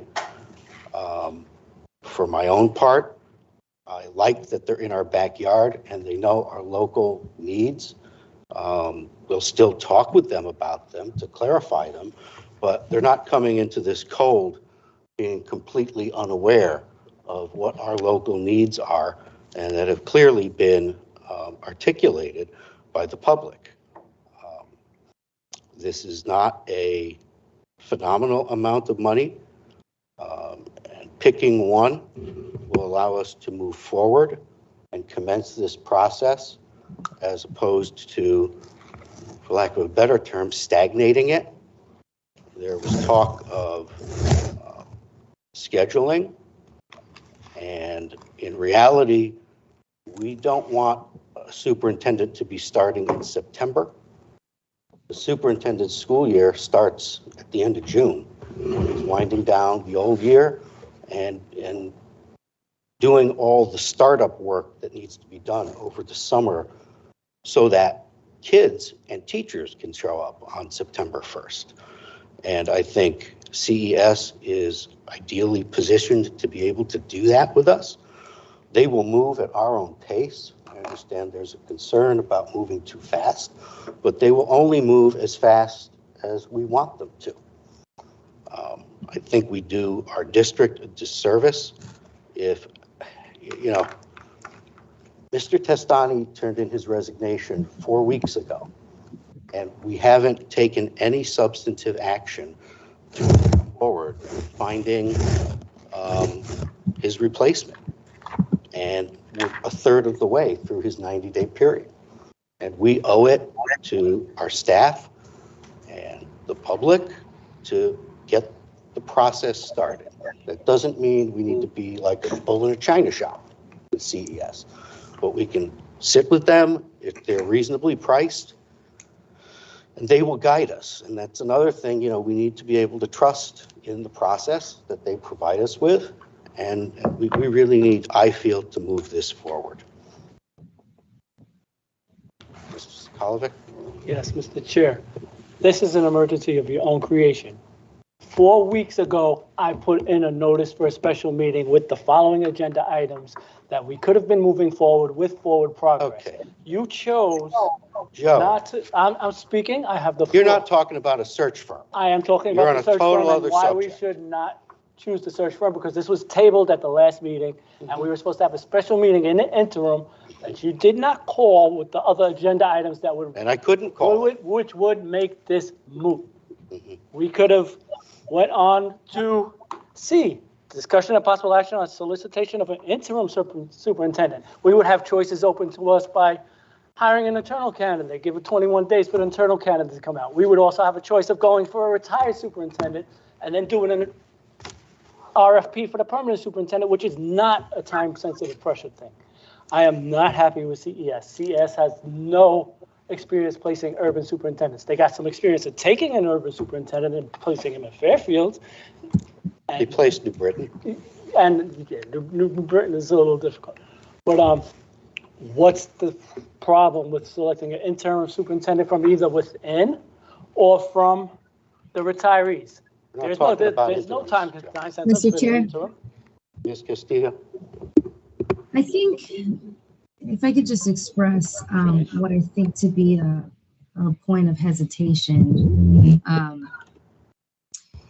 for me is that I'm wondering, do you think it would be possible to invite a representative from CES and a representative from CABE? I know we heard from CABE more from the advising perspective, and they advised us on what the traditional processes are for a superintendent search, but not necessarily from the search firm side. Would it be possible to maybe invite a representative from CABE and a representative from CES to come and address the board and give us an overview of what their processes are like? And then maybe from there we can vote. Is that something that anyone is interested in? Here's the issue, is that when two proposals are in active competition with one another, you typically do not have them come together and basically defend against one another their proposals.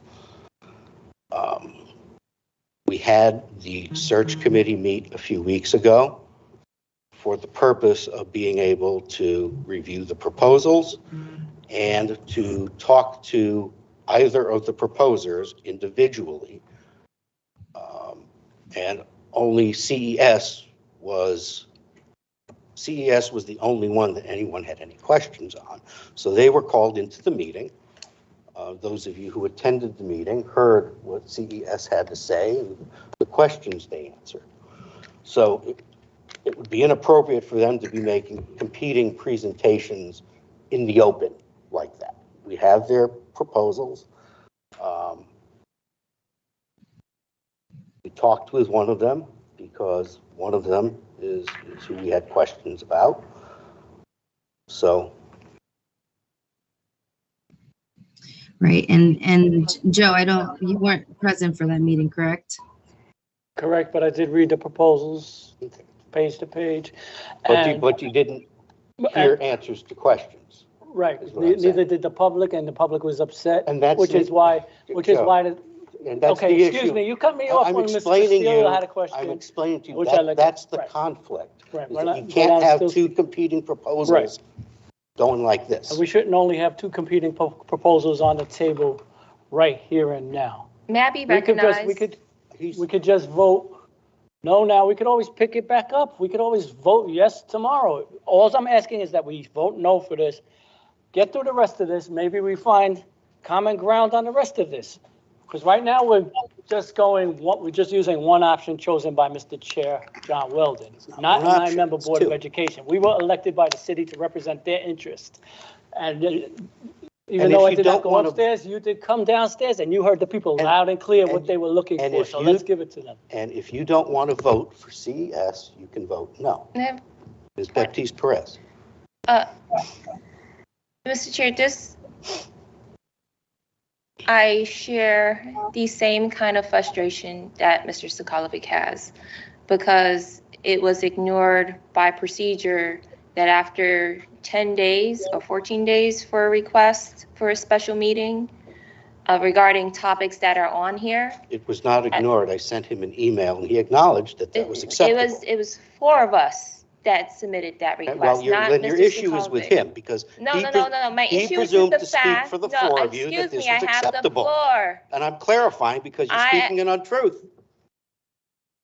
He said it was okay. Point of order. I challenged the chair to failure to comply with Robert's Rules of Procedure. Denied. You don't have a say on that because you did that. We had an obligation to have a special meeting. We had a special meeting over a field trip. Mm-hmm. Before we can go over what we had, we're supposed to have a special meeting about superintendent. And then instead of going over the superintendent so we can actually have a plan, it's delayed for 4 weeks. And then you still want to force feed and shove us down our throat the same 2 options that you selected the last time. But then when we do our due diligence and find urban search firms, CES, because they're national, and that's who I said from the start, so take it.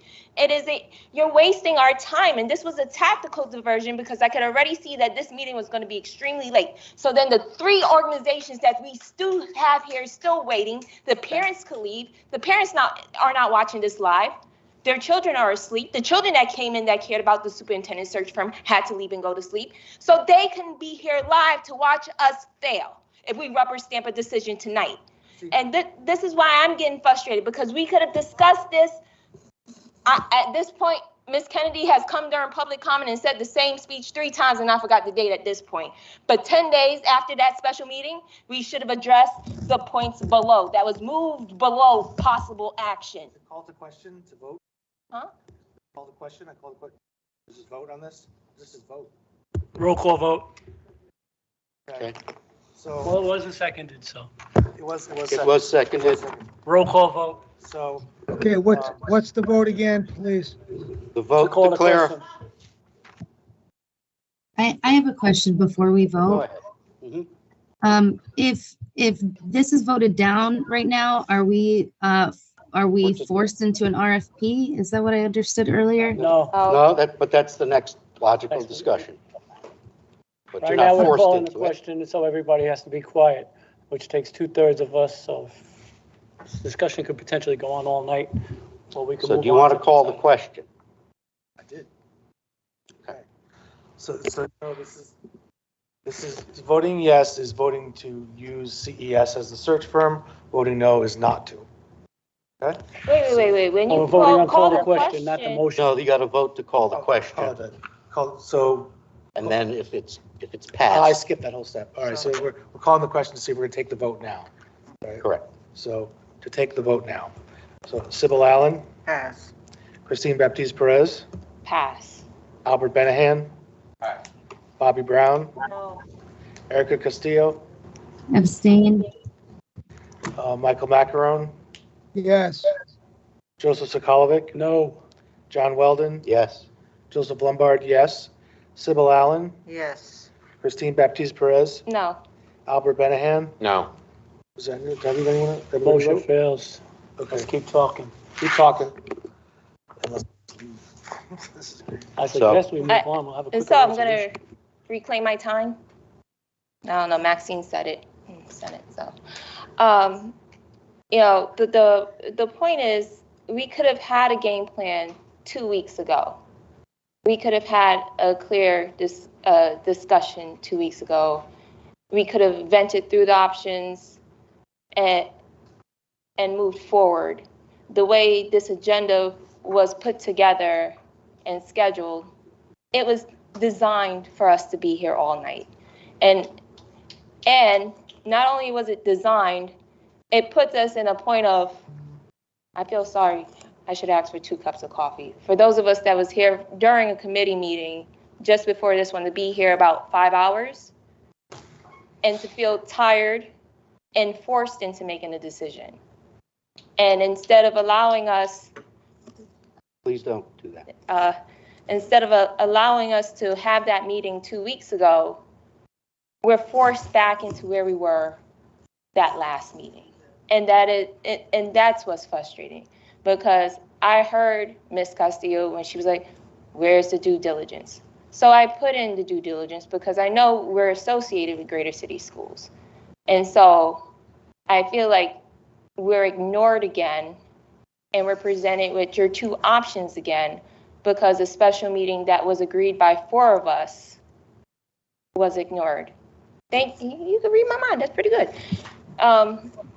And so, it's Mr. Chair? beyond infuriating. But you can go ahead, Ms. Castillo. I just wanted to express my frustration with this process. Thank you. Ms. Castillo? Yeah, so we do have some, I wish that the previous item was positioned differently, and I understand, Joe, you wanting to table it until we've had other conversations, because there are more pressing matters that we should discuss first, and so the next agenda item is about the interim search, I believe, solicitation of the interim superintendent. And even the other agenda items that are left for discussion tonight, I think could be fruitful conversations if we move forward with the agenda. So based off Ms. Castillo's comment, I make a motion. There's already a motion on the floor. What's the motion on the floor? Select CES. That's what I wanted to vote on. Who seconded that? Why?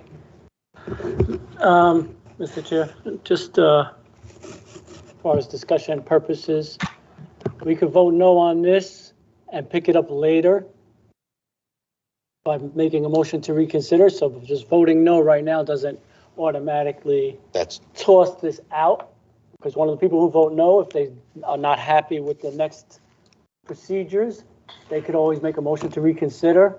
And if we're not happy with that, I'll support that motion to reconsider. Actually, the only people who can support a motion to reconsider Are on the winning who are side. on the winning side.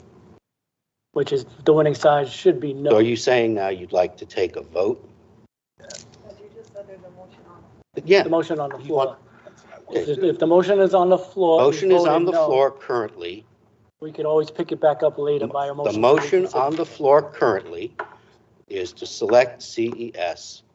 And if we're ready, we can just take a vote and see where it goes. I thought that's what we just voted for. No, we voted to call the question, which would lead to a vote, but the motion to call the question failed, which kept it up for debate. So if we're all agreed that there's nothing left to talk about and we just want to take a vote on this item and see where it goes, we can do that. Yes. Yes. Okay? Roll call. Let's do it. Roll call vote. Okay, here we So go. the motion Okay. is to select CES search. Not one or the other, it's just this. Want to use them? It's yes. If you don't want to use them, it's no. Okay, here we go. Sybil Allen. Pass. Christine Baptiste Perez. Absolute no to CES at this time. It's disrespectful to the district. Albert Benahan.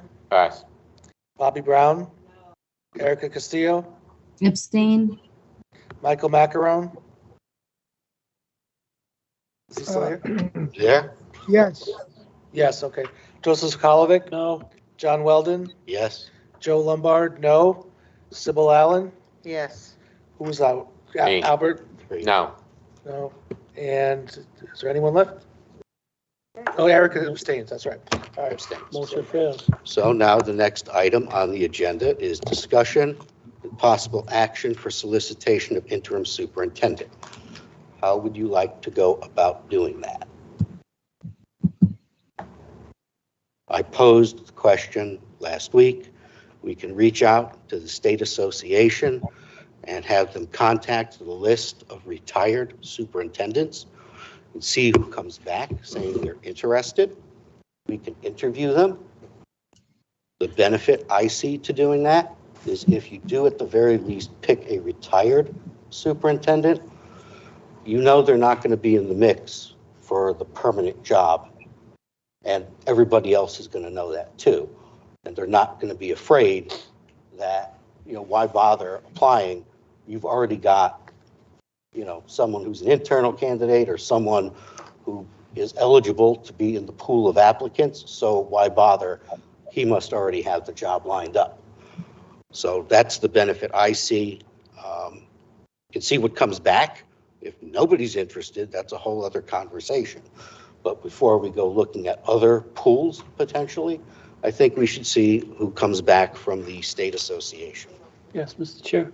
I'm not totally opposed to that, but I do believe we owe it to our current staff to offer them the interim position first, if they so desire it, and set maybe a time period of maybe 2 weeks, 3 weeks for them to apply, and then reach out to the interim superintendent. Alternately. Yeah. Alternately, then reach out to the retired superintendents after. Alternately, you could just reach out to both. Right. Whoever comes in, and I don't think it needs to be 2 weeks. You either want this or you don't. Submit your resume by the end of the week. We'll sift through them and see who we want to sit and talk to. It's talking simultaneously, receiving all. And the retirees and any internal candidate who may be interested. We were just speaking of the interim, correct? Hey, may I ask a question? How was it done for Mr. Testani? Was it open at the same time? What we did the last time was we published basically a help wanted ad. It was all over the place. It was a 2-month process. That's why I'm saying. So it's kind of sort of like what's being option now is keep it open to both. We'll keep it, okay. No, it was like in statewide associations. It was all over the place. I'm saying in this scenario, we keep it limited to the retirees and within our own internals. Yeah. That's it. We don't advertise it. That's it. So if there's anybody. I don't want to lose the opportunity for our internal staff to have the chance. I'm not saying that. No, I'm not saying you're saying that. I'm saying what I'm saying now. Because that opportunity was presented, and to a certain degree, we have to have some kind of consistency with the district. So as long as our internal candidates who are qualified to be superintendents, who are interested, have the chance to apply for the interim role, I think it's, in all honesty, it's fair, because I want to just think about, like, the opportunities that were afforded previously. Well, I don't think we can reasonably I don't look. want it to look like we're backtracking in any way. So if any internal candidate is interested in applying, I want to open that chance up to them. The only thing that I would just throw into this, and this is not to say this is a con of that. Oh, sorry. The only thing I want to throw into this, and it's not to say that it's a negative of doing that, but just to keep in mind, is I think given what we went through the last time, I think that if we opened it internally, or basically to anyone other than the retired people that we know that aren't going to go for the job, we have to make it clear that that person would be eligible to be permanent or not. And if they would be eligible to be permanent, we need to be careful that our selection process doesn't turn into the selection process for the permanent. You know, the whole rubric and the community forums and the focus groups and the big selection process, because we're not looking for the permanent. So it's something we need to be aware of if it is stated that this interim, that's not one of the retired people, that's a set contract, could apply for the permanent, that we don't fall into the trap of turning it into a big, selection process. And that's the other thing, is that if we keep it limited to just the retirees, any internal person who really wants it is going to be applying for the full-time job. And my concern is if you place them in the interim role, there may be some rock star candidate out there who says, oh, look, Dr. Benahan, of course, the inside guy, he's got the job. Why bother applying? And we could really limit ourselves in the pool of candidates who come forward for the full-time job, the permanent job, if we do that. That's my only reason for wanting to try to keep it to people who are known to be retirees. They're never going to come into the mix. They're already collecting their pension. It's never going to be a question. And then if Dr. Benahan wants to enter the full-time thing, the permanent thing, he can do that. And he can know that he's got as good a shot as anybody, and he's not competing against an interim who maybe has an inside track. That's my primary Ms. concern. Castillo has a hand up. Who? Oh, Ms. Castillo, go ahead. I wanted to say that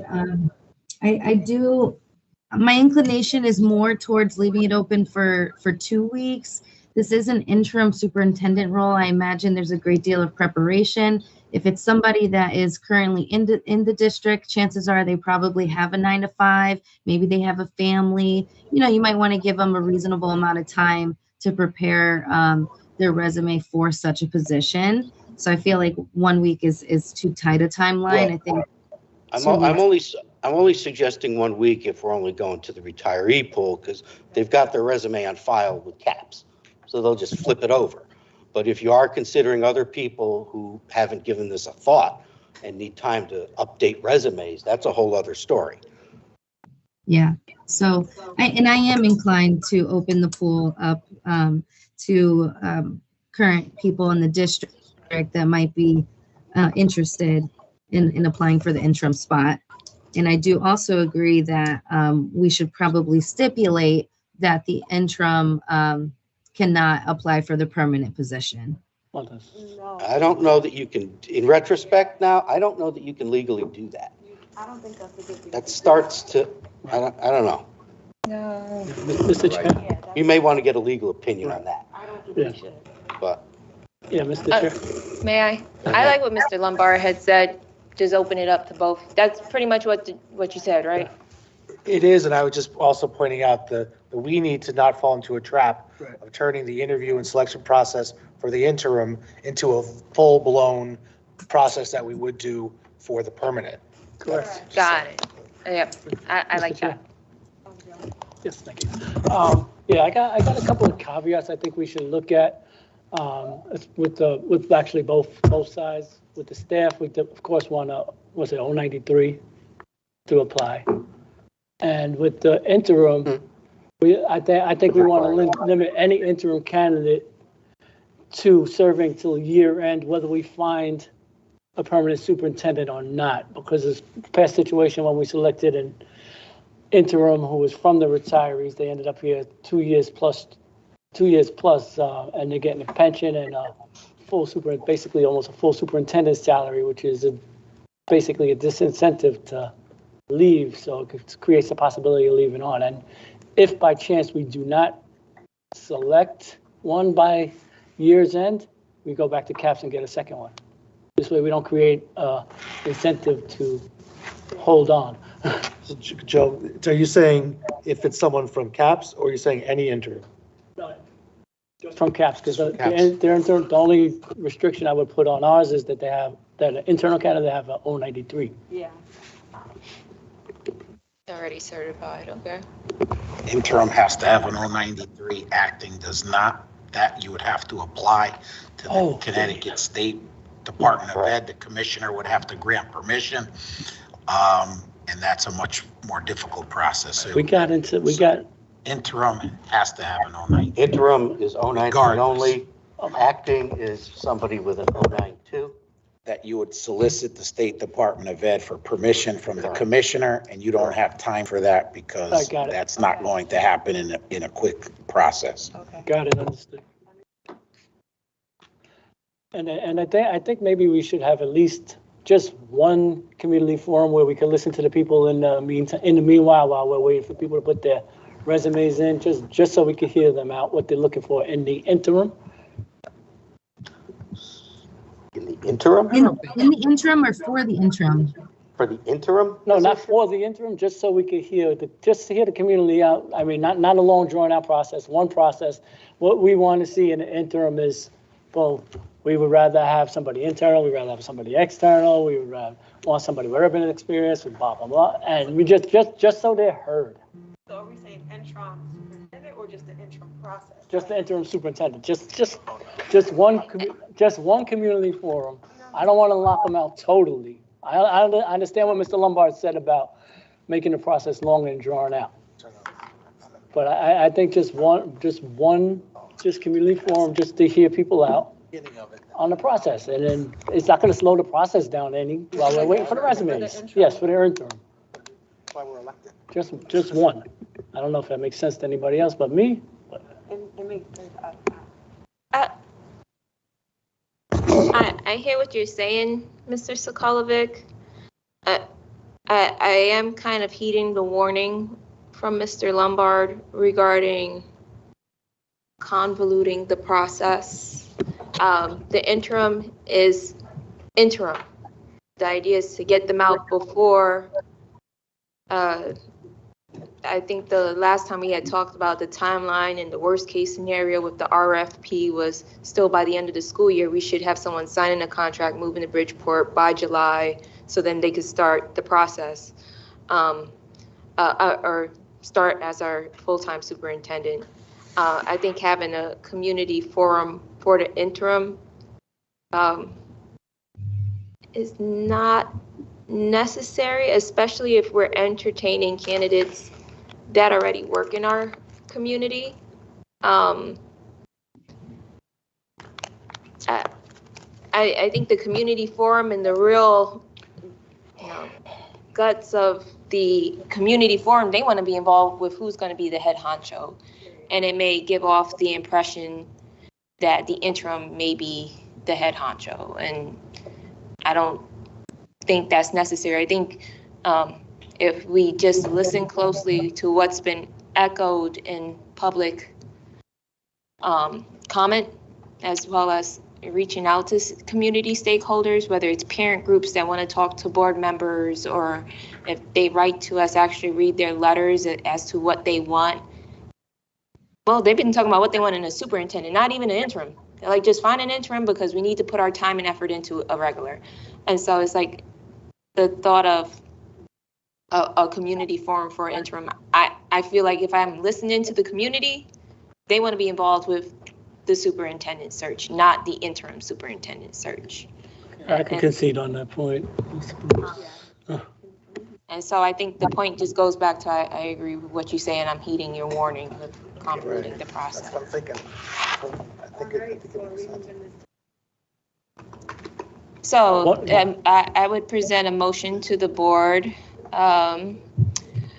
to open the search for interim superintendent for internal qualified candidates, as well as open it up simultaneously Can you with, clarify what you mean by qualified, i.e. an 093?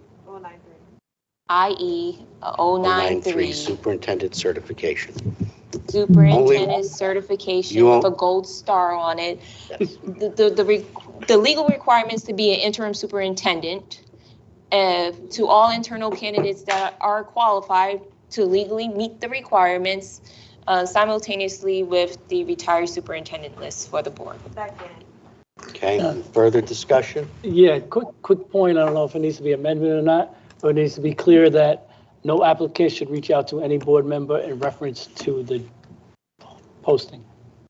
He said applicants should not reach out to us. It's not really a post. Or just to the job. So, for the internal candidates, would you like me to find out who is interested in? Microphone. Oh, sorry. It's right there. Bobby. Would you like me to reach out to the handful of folks with an 093, ask them if they'd be interested with the list from CAPS, and then provide you with those resumes? I would like to see it, like, at least go up on Applitrack. Jeez. Internally, that's our internal thing. Yes, we can do that. Internally, and then the list from CAPS, As well. we would have to reach out to those folks and see who is interested. We can make those phone calls and check off who's interested. The list from CAPS is not long, probably got about 30 names. Some of those folks would probably not be interested, so we could easily make those 30 phone calls. Yeah, that's acceptable. I just want to make the point that nobody should be. I can tell you there's a few right off the bat that already would probably not be interested based on commute and the winter, not having to travel down during poor weather. But we'll call everyone on the list. If they say yay, we'll get their resume and so we'll put them all together. Maybe as an amendment, do we need to specify a timeline, time period for this? Oh, yeah, that is a valid. So what would that be, the 2 weeks? So you say you would make a. 2 weeks. 2 weeks to do what? From when they respond? To receive. To receive their resumes? Like, so whenever we Give a reach out. deadline. What's 2 weeks from today? Today? Mr. Chair, can we make it 2 weeks from the posting? 2 weeks from the posting, I think, yeah. That's That's what makes sense. Yeah, and hopefully we can reach out to CAPS at the same time that the posting goes out. Okay, so. I just have a question, because just logistically. If you have 20 people interested, are you going to interview 20 people? Look at 20 resumes and then say, nope, you never dealt with this environment, nope. Right, we have to. You're not going to automatically interview, you'll shortlist as you need to. As needed. As needed, yeah. Well, we should see every resume. She's not saying that. Right. She's No, I'm saying just- we're not going to line 20 I'm just people up. asking, because 2 weeks is a long time.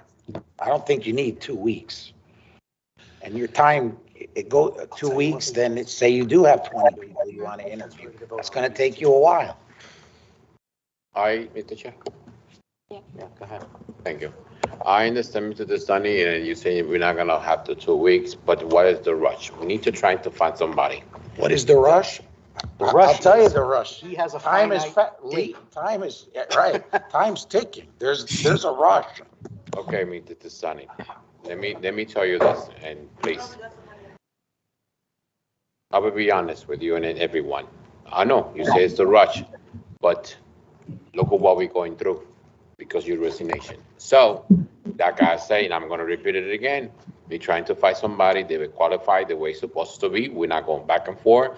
Our community, our parents, and staff, be sure they're happy, because they have to deal with whatever is going to be the superintendent of the school. We don't want to go crazy, got something, and then after 1 or 2 months, boom, surprise, something happened, and we find out something.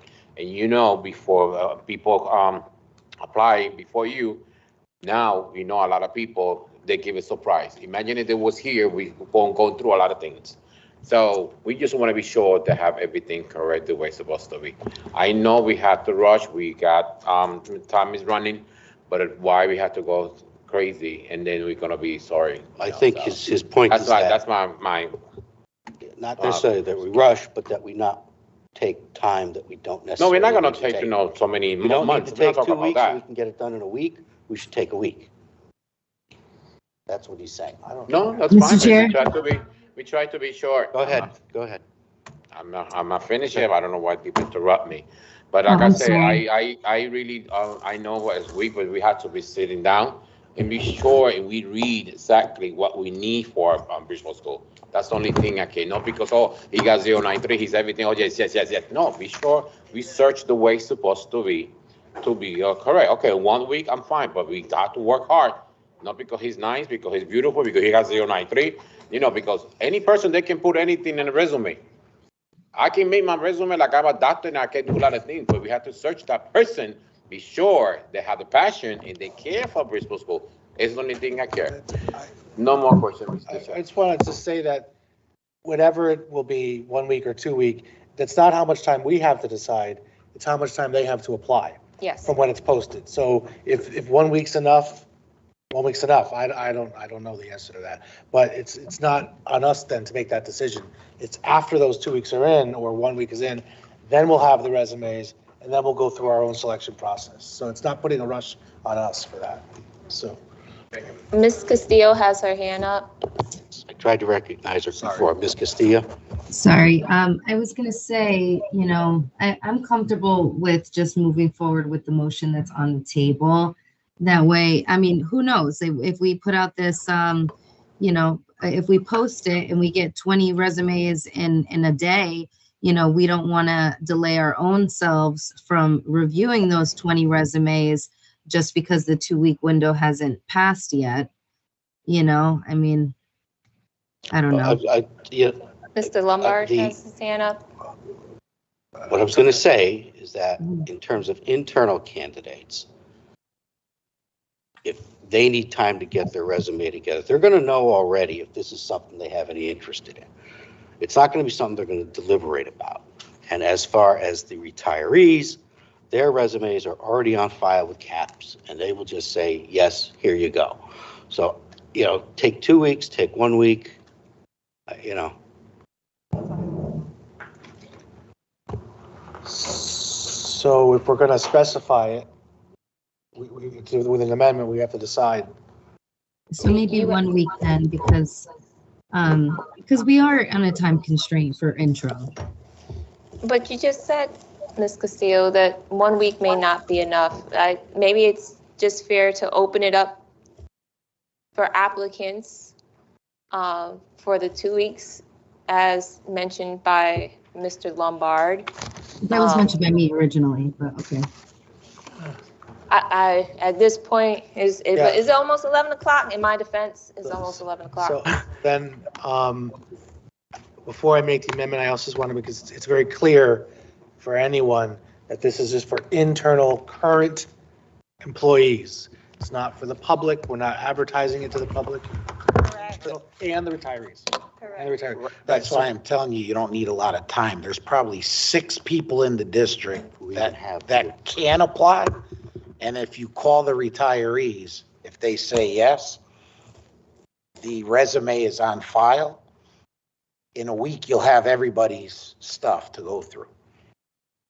I mean, it's not like there's 50 people that have to think about it in the district. So there's like a half a dozen. I'm gonna make At best. Make a motion amendment that we specify. You ready for this, everybody? Yes. That resumes have to be received within 10 days of the posting. Nice 10 days, we love it. That's good. Love it. Right. I was just gonna Is say. that business days? Yeah, that's, 10, no, I don't think so. 10 Calendar calendar days. days. 10 calendar days, yeah. And Calendar that's the days. amendment. Thank you for specifying. That's my amendment. I make a motion to And I'll amend. second. Second, all right. All in favor? Aye. Aye. Now on the. Aye. Back to the main motion. Back to the main motion. All what's in the main favor? motion? Aye. We're going to solicit from the pool of qualified interim candidates internally and from the CAPS list. Okay, And that was amended to be that they will submit their resumes if interested within 10 calendar days. okay. All in favor? Aye. Aye. Any opposed? Roll call vote. No, stop it. Roll call. Discussion and possible action on issuance of an RFP for search consultants. Yes, One.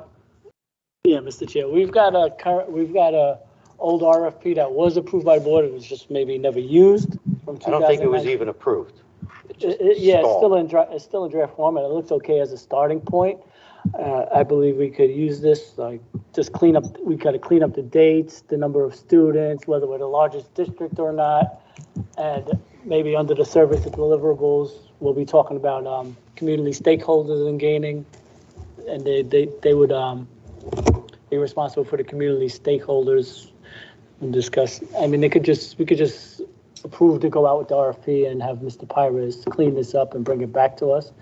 You know, it's not an emergency situation. We can bring it back at the next board meeting. Since this is for the permanent superintendent, which is not necessary until July 1, I believe, or target, or sooner, depending on how soon we find them. May I comment? I think it's very helpful if there's an RFP where we don't have to recreate the wheel again for search. Maybe that the echo's coming from Ms. Castillo and Mr. Macarone's microphone, not sure which one. If we don't have to reinvent the wheel again, it'll help us be efficient and where we can look into urban search firms. I think that is extremely helpful in streamlining the process where we can keep it somewhat fast. And so that's my comment. So what you're going to need to do is sit with Mr. Pires as a group, go through the document. You're going to need to establish evaluation protocols based on the qualifications that you want to stipulate. It's not something that's going to come back in 2 weeks ready to go. You're going to need to sit and have literally a working meeting with Mr. Pires to go through the document and establish all those things.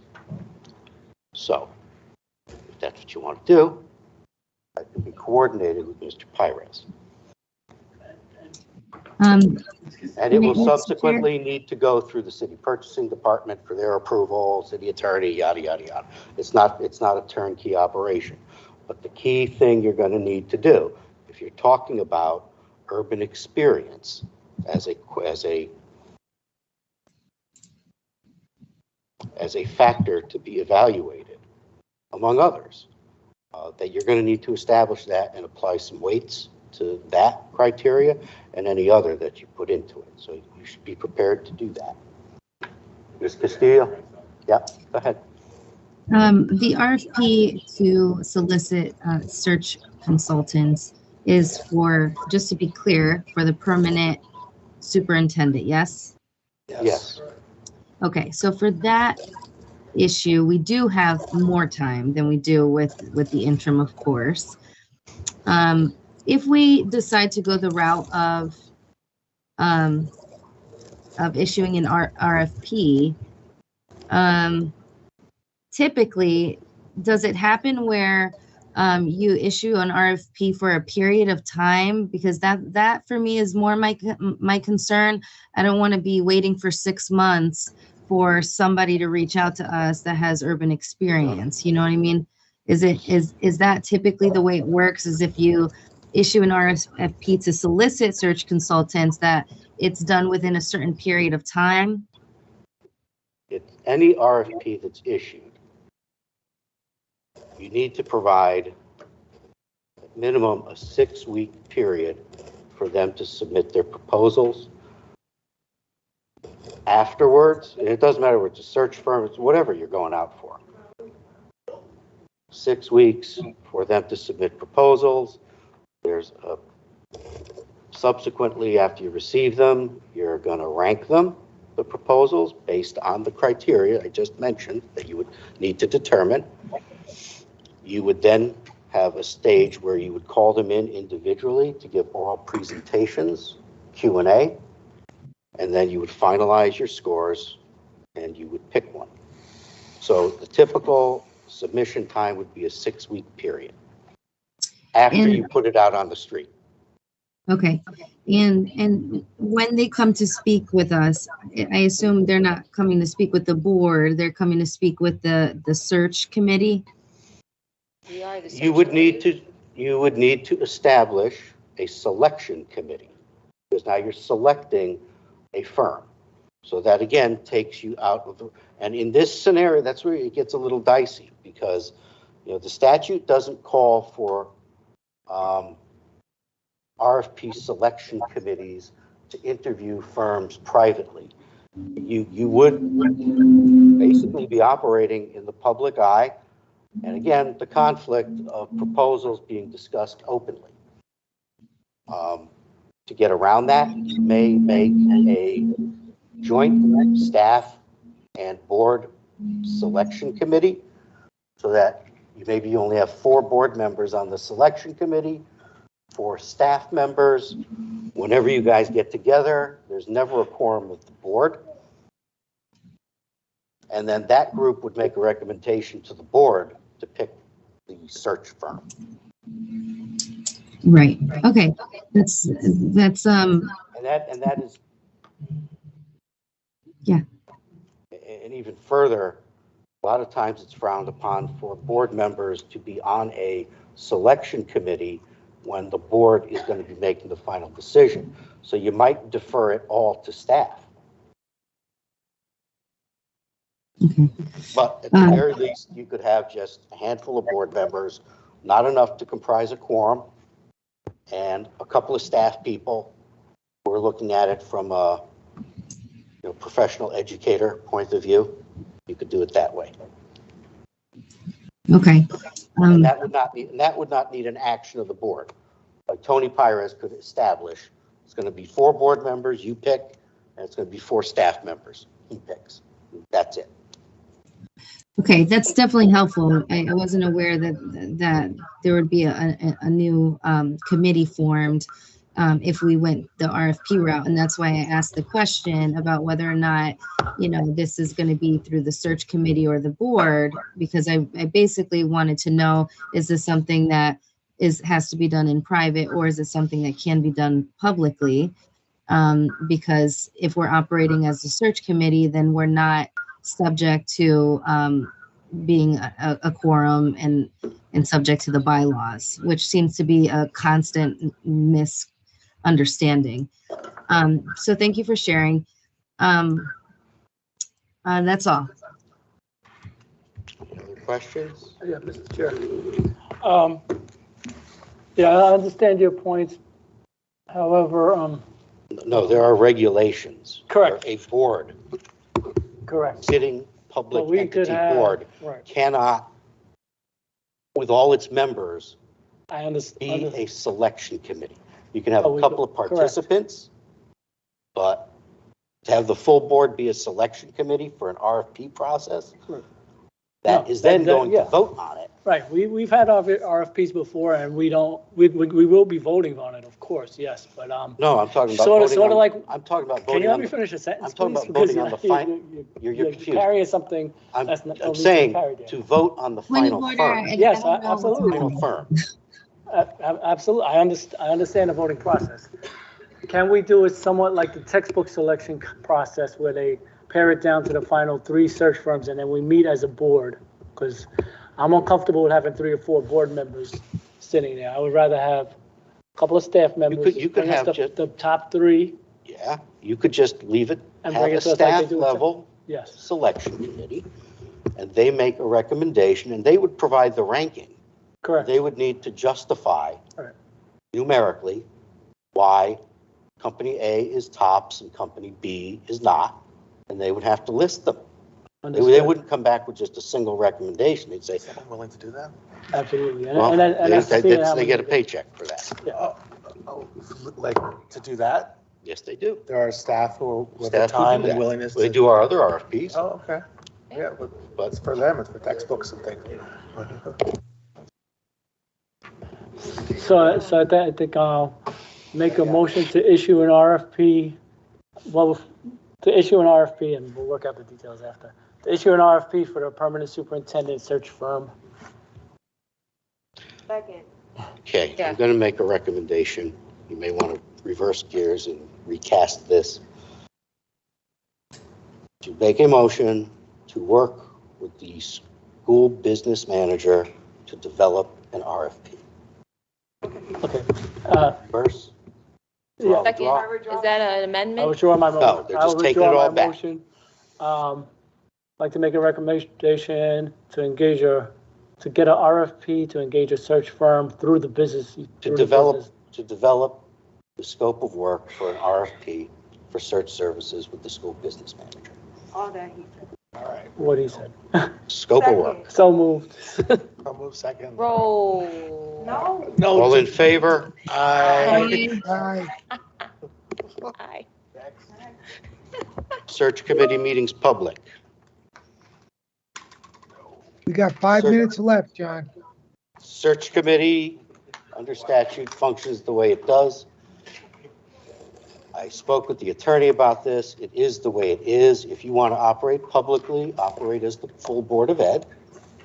And when you're functioning in a manner where you need some privacy, you function as the search committee. And the search committee, when it gets to a point where it feels it wants to release something, it's reached a milestone, they can come to consensus that They seem to be about to get kicked out. they're not going to get kicked out. Okay, sorry. That's a misnomer. That's a tickler. Okay, thank you. So that's the way it would work. So if you get to a point in the search committee where you feel there's something, you've reached a milestone, you want to issue a report, that's why on our agenda, there's a search committee report. So whenever the group feels it's ready to go public with something, they can. And they do it through the board, which is the appropriate mechanism. If you're going to make the search committee public, you're not going to be able to pick and choose which meetings are public and which are not. But Mr. Chair, for the sensitive topic, the only sensitive topic I see in the search committee is Microphone. The only sensitive topic I see in the search committee is interviewing personnel, interviewing candidates. Everything else is pretty much No, open board. there's much more than that. There is taking the information that's been developed through the public forums and coming up with a candidate profile. There's a lot of back and forth work that And why would the profile be private? you can release it, but when you're doing that kind of sensitive work, I don't think you want to be doing that under in the public view. Because if that's the case, just get rid of the whole search committee to begin with, and just do it all as the Board of Ed.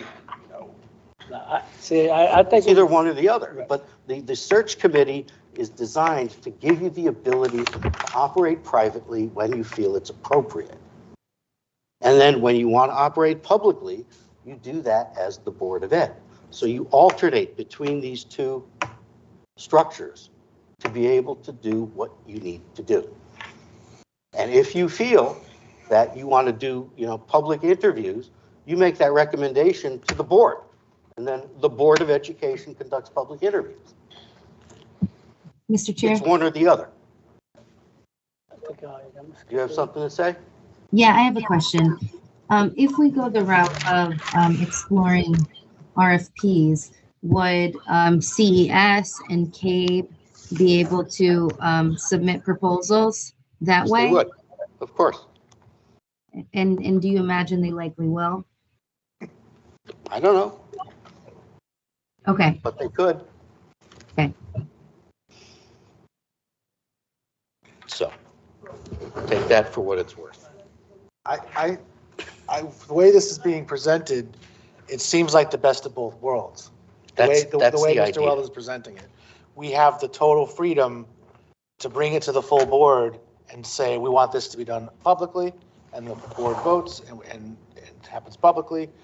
Or if we want to have things discussed with some sense of, discretion. Yeah, thank you. I couldn't think of the word. Some sense of discretion. We want to have the conversations in that in that venue, we have that option too. It gives us the best of both worlds. I really don't see a downside to it.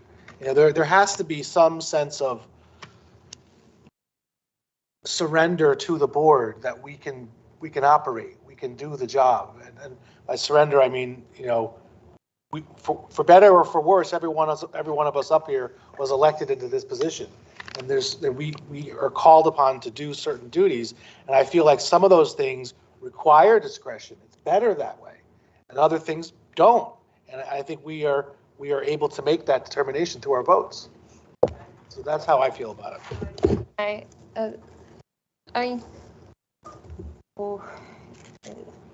Search committee public meetings. I mean, I think, again, just from what I've heard and read from that letter from multiple organizations, and the feeling of the public being ignored when it was that secret meeting, because that's the way it's been portrayed and that's the way it's felt. Like, I almost feel like we could just bypass that, and also Bypass what? The idea of secret meetings, if we just hold special meetings and put it into executive session where we're talking about candidates. That's what I that just way said. The public It's like you knows. could just scrap the search committee and then hold a series of public meetings, whether they're regular meetings, special meetings, and do stuff in executive session. But we'll still be the search committee, but if we need to break out into executive session, and then the content in this executive session, we can't discuss with the public. I don't know what you can do. No, you can't. The search committee, by its nature, under the statute, is exempt from FOI laws.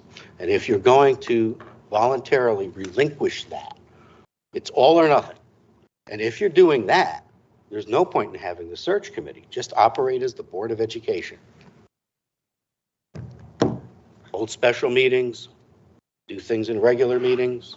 I just a comment about this. My hesitation is with the idea that, given the way it's designed, that it's not held to FOI, it's not held to having to have a quorum, it's not held to, not held to lots of things. It's problematic that we're not notifying the public that we're meeting to even conduct the work of the search committee. And for that reason, it may be beneficial to scrap the search committee altogether and then just call into executive session. That may make sense to not, because you can't have both apparently. So it'd be one or the other. So and there's a benefit to having the search committee. If you guys are in conflict of whether you're going to go into executive session or not, that could be a problem down the road. And that's what's the benefit of the search committee, is that you're exempt from all of that. It's totally uncomplicated. When you want to be private, to discuss things that need a level of discretion, this tool gives you the ability to do that. And when you don't want to do that, and you want to be public, you have this here that you can choose to utilize as your tool.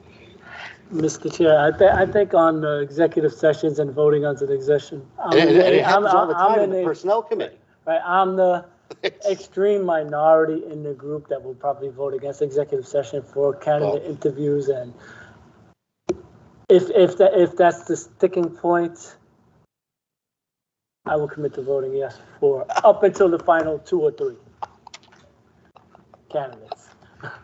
You get that, John? You got it. Do realize when it gets to the final 2 or 3, if they're currently employed, they're going to drop out. It doesn't matter if they're the final. Well, actually, 3. Mike, you don't want your you don't want your current guys. See, now we're just giving you the reality. Now we're getting into a discussion we should be having with the search firm. Right. So do you want a search committee or not, as you're entitled to have one under the law, for the protections it gives you under the law? Or do you want to just throw that all out of the window and just from this point forward, operate as the public Board of Education. You know what, When how you don't, about- when at this point, you don't even have a search firm. No, So the at the this idea point, I of the think search part of the committee confusion, is. Mr. Chair, may I be recognized, is the fact that we When don't I'm finished understand our speaking- legal When I'm rights. finished speaking. And because we don't what I'm understand our saying is, legal rights. If the search committee isn't even going to do anything until we have a search firm, why are we having this discussion? You know what, what's not clear is that it does not appear that we understand all of our legal rights subject to FOIA. I feel like this is something that the board can truly benefit with the school attorney explaining how it works in process. That's how it is in our bylaws. It's set up Okay. that when we are confused and maybe we're But I mean, we skeptical had a of whole each other, presentation about it. and we are skeptical of each other, that let the lawyer explain how FOIA laws work and how it's supposed to be done. This is the statute, this is how it works, this is the process and the procedure.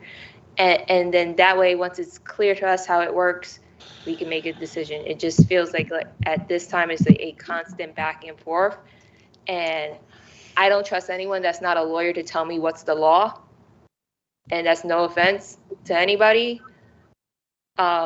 It's just realizing where my apprehension comes from. And that's why I was like, well, just hold a special meeting and go into session.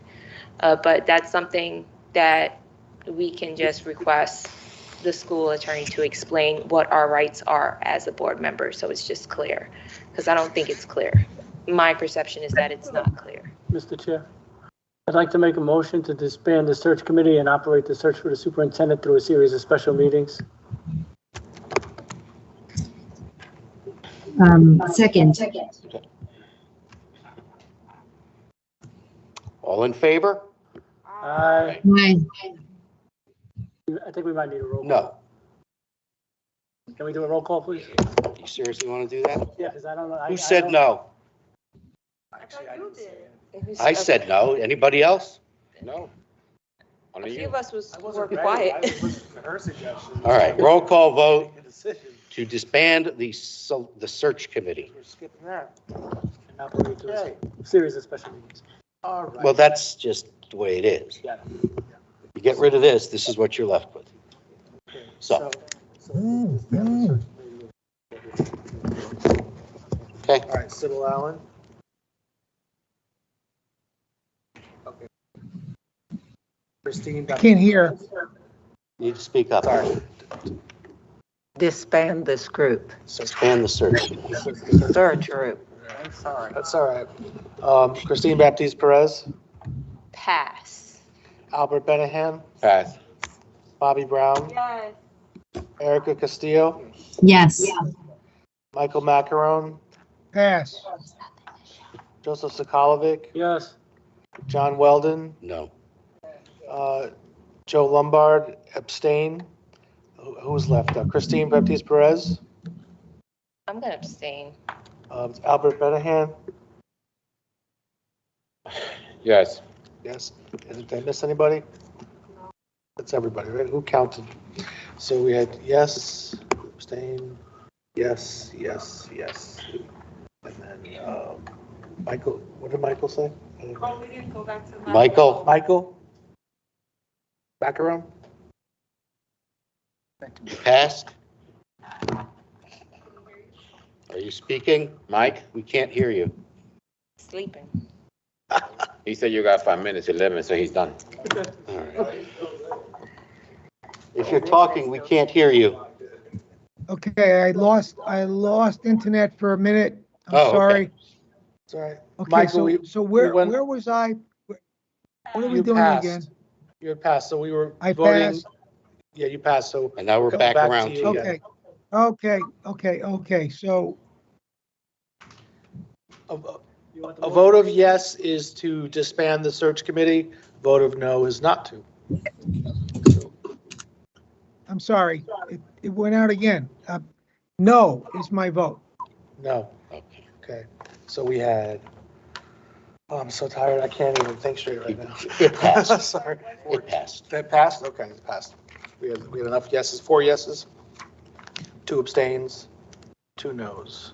Am I Okay. missing? That's it. That's only 8. I think it was 5-2-2. I should have wrote this down. Yeah, that's. I'm sorry. It. Yeah, I know. So, Sybil, you said.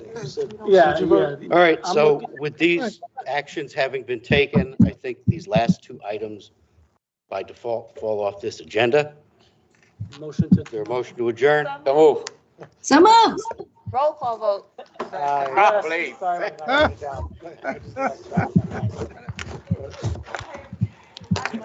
Roll call vote.